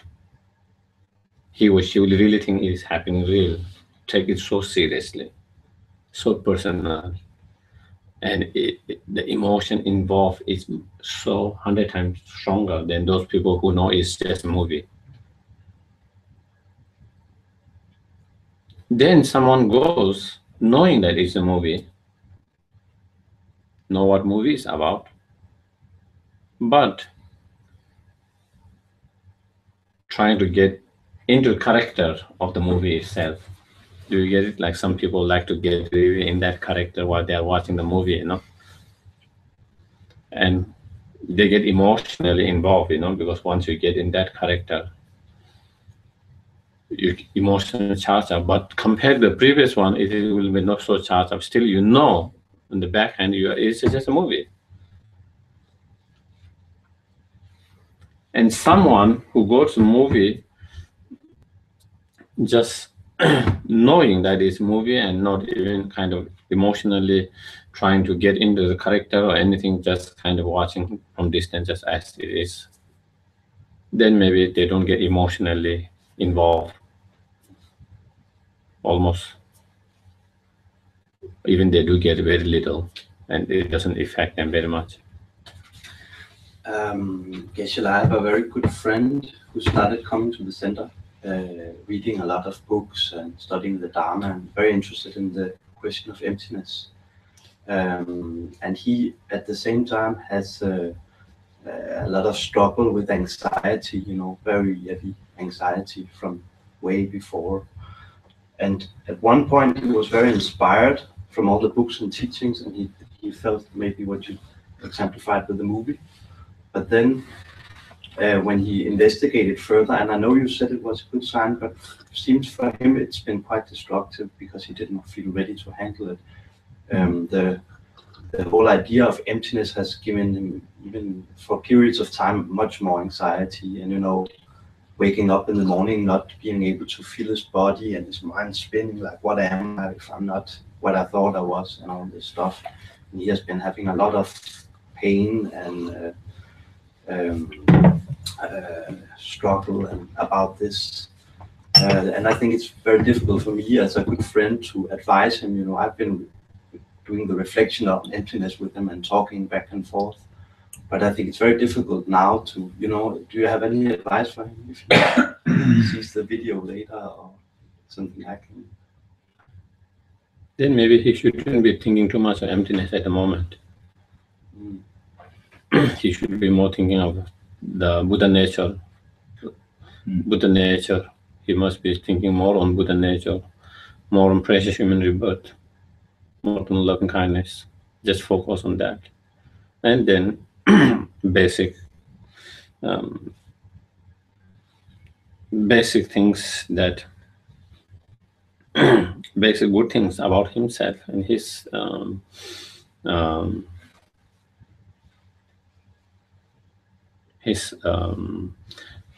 actions, his thoughts. So better not to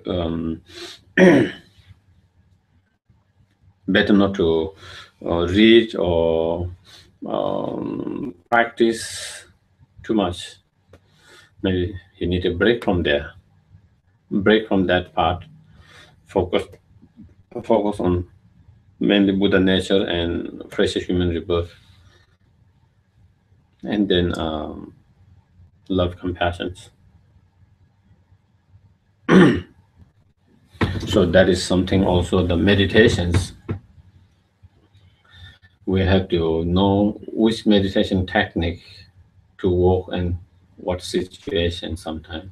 That is important. In certain meditations are helpful in certain situations, but that meditation might not be so effective in certain other situations, especially when we are just beginners and our practice is not strong. For example, meditation on death impermanent, let's say. It's good to kind of, when we are totally kind of distracted in worldly and ordinary things, or when we are kind of filled with arrogance, pride, all these things, to kind of bring it to be down and be more grounded. But it might not be so beneficial for someone who is having depression to meditate on death impermanent. Okay, so that would be one another case, for example. At such cases, people who have a depression, that is not a recommended meditation, especially for beginner where our meditations or practice is not strong. What they need is something uplifting. That could. There are many Buddhist subjects on that, as I mentioned. refuge, Buddha nature, precious human rebirth, and so forth, as well as just simple things in their life about themselves. So I think like different meditations, we have to know, especially at the very beginning. I think once you are very advanced practice and you are good at practice, then I think those might not affect you in such way, negative way, which no matter what meditation you do at any time. But for the beginner, sometimes it's affect in that way. So yeah, that was the example that I was giving. So those who have not totally understood the emptiness is like those being exposed to the movie without knowing it. So therefore we got emotionally charged up so strong and intensely all the time with different situations, like the movie situations. And the other persons who have realization of emptiness, but not directly, who have a conceptually understanding of emptiness, even though it is experiential, still he get involved with emotionally get involved, but not so strong, not so intensity like that, the other ones. And then when we have direct understanding emptiness, then we don't really get much involved into those. So to all different people, same situation happening. It's not that when you have understanding of ultimate nature, that everything's become different. Situation become totally different outside world. We all might be experiencing the same world, external world, and our life in relation there, but the way emotionally we get involved will be very different. So less emotionally, less attached, less angry, less jealousy, less that. And when you have less of that, there's less pain, less suffering, less anxiety. And so that is how we work in with these subjects and that is how it can make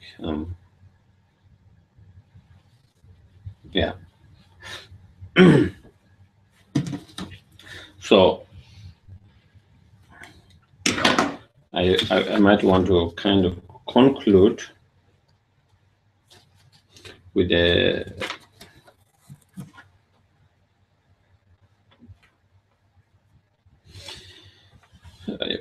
one of, again, from His Holiness Dalai Lama on interdependent, because we are talking about emptiness, which is interdependent as well. There are, as Nagarjuna says, emptiness means interdependent. Interdependent means emptiness. They are same thing. If we summarize everything, interdependent means emptiness. Emptiness means interdependent.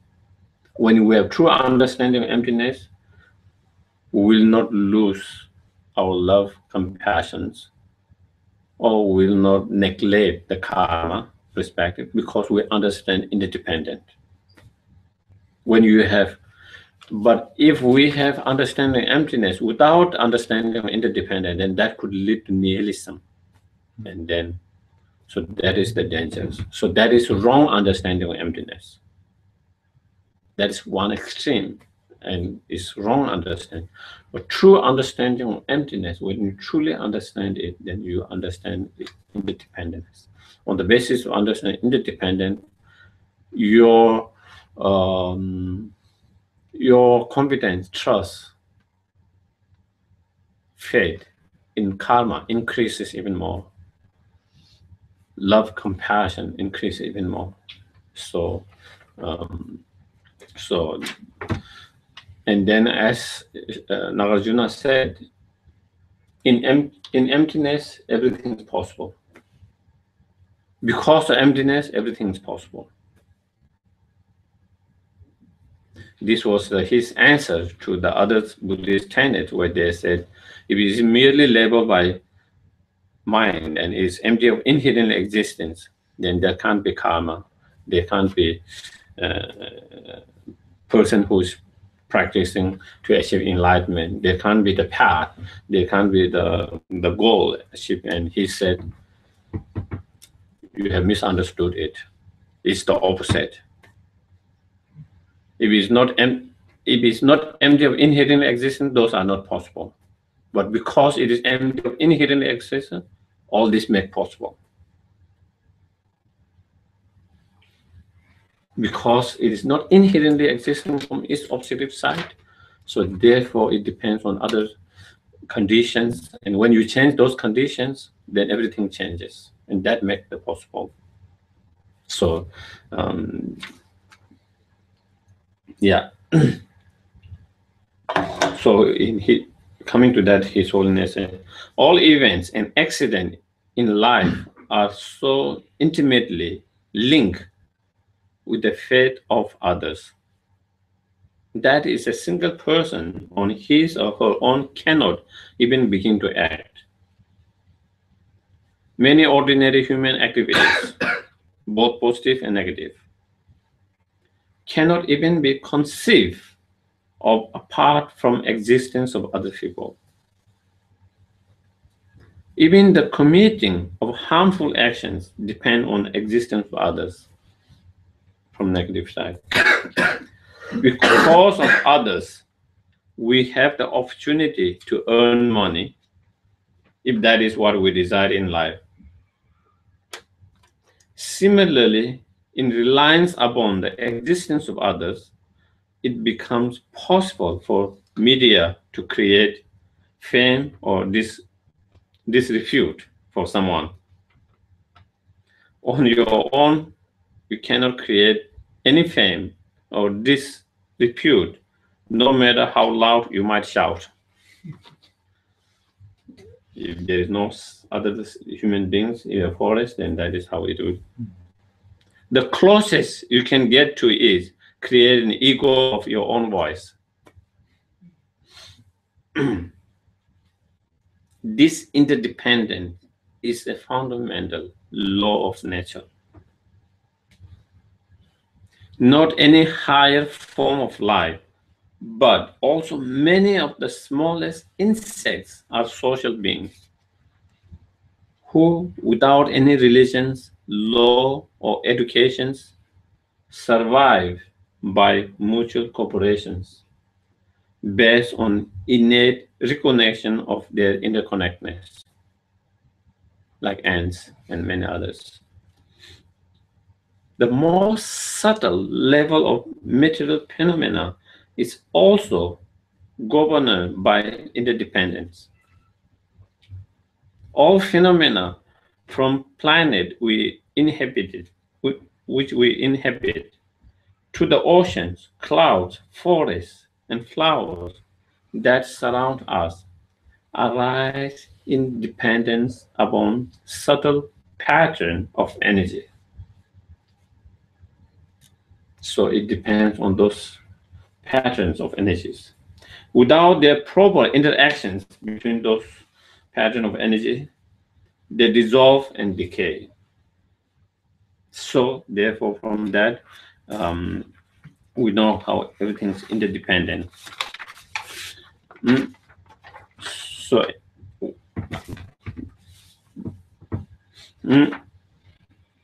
then I'm going to conclude, the last conclude, with the Lama Zopa Rinpoche's on merely labeling, just a small. While you are meditating, there is an I which appears to exist from its own side. Right on top of that, think the I is merely labeled. Just meditate on meaning of the I being merely labeled. I is a name. A name does not exist from its own side. A name is given, imputed by the mind. We can completely agree with that. This I is merely label. Concentrate on just that. Try to feel that. This automatically eliminates eternalism, the view of a truly existing I. So sometimes those subtle points in emptiness, especially the concept of merely label, sometimes it is hard to understand by concept, reason, and logic. Even though it is reason, there is reason, logic. Sometimes reason and logic itself is not enough. And we have to meditate, contemplate. In that meditation, contemplation, something happens, which allow us to understand that, which normally your conception have not been able to do that.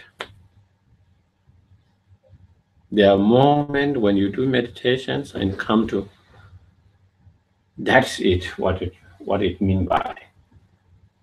That is it, what it means by merely label mind. It doesn't increase your intellectual understanding of coming with more reasons or logic to kind of convince you. It is the same reason, logic that you already had learned before. There's nothing new comes, but there's something, some kind of experiences which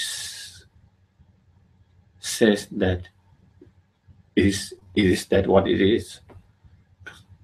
And sometimes I think maybe we need to have those kind of experiences to really kind of understand those subtle points. And sometimes just reason, logic, or conceptual way of trying to understand sometimes it's hard to make sense in some of those subtle issues, subtle points. And those comes with the meditation contemplations. So with that, I think we'll conclude. Okay.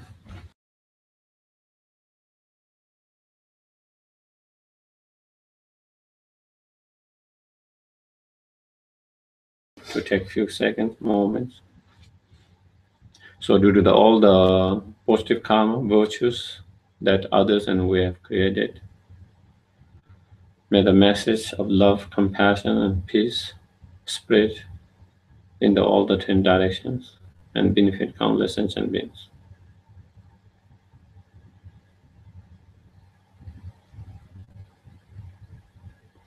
May His Holy Dalai Lama, Kyabje Lama Sopa Rinpoche, all the gurus, all the holy beings in the world, may they have long, healthy life.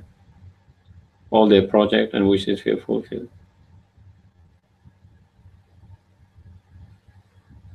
May all the spiritual centers, Dharma centers, especially here, the center here, may it grow, flourish, expand, and be able to help and benefit so many people, countless sentient beings, by offering different program activities according to the need of different individuals.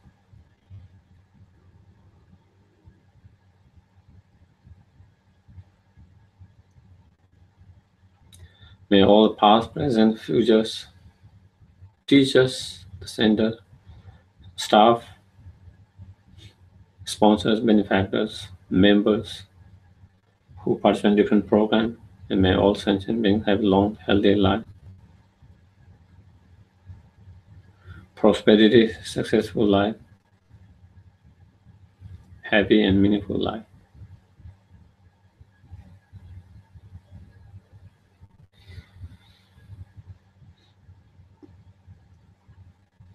May all the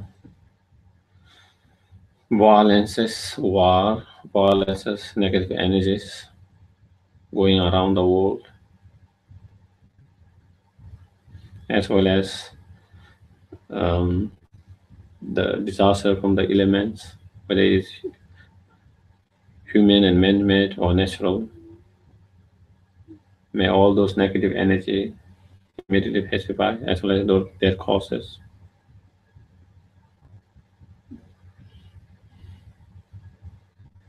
May there be more peace, harmony, tolerance, better understanding with each other.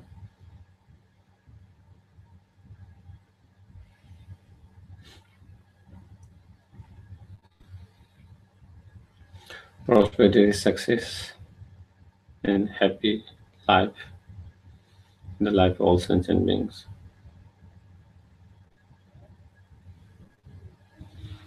May all the faithful families who have been affected by those negative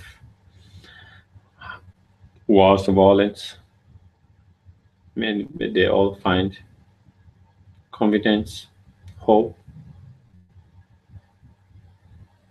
courageous in their life to restart their life,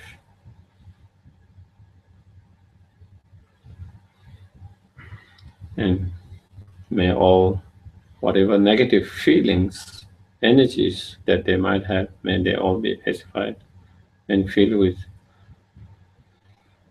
sense of positive feelings, emotions.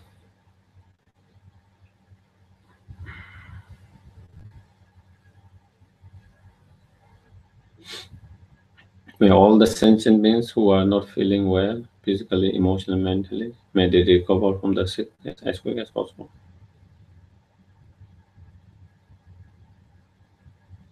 Have a long, healthy life. May all sentient beings who are having a different obstacle in their life, whatever those obstacles are, may all the obstacles and cause of those obstacles be immediately pacified.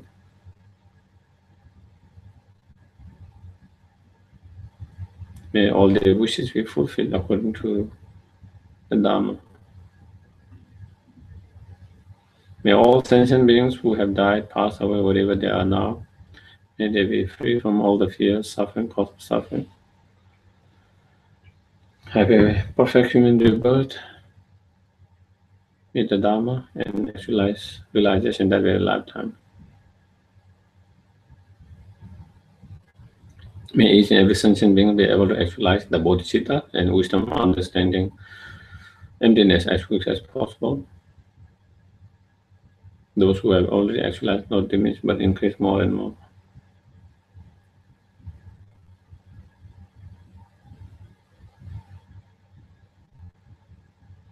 May our prayer and dedication be the same as the incredible prayer and dedication made by all the Buddhas and Bodhisattvas.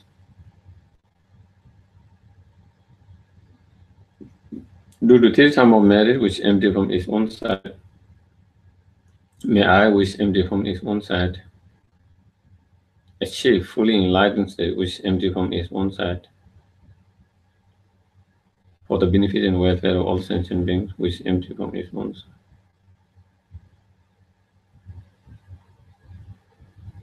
Chanju Sen Chorin Boche Ma Ke Pa Na Ke Kyo Ke Wa Nyam Ba Me Ba Kong Le Kong Do Ke Wa. Thank you very much. Thank you. Thank you.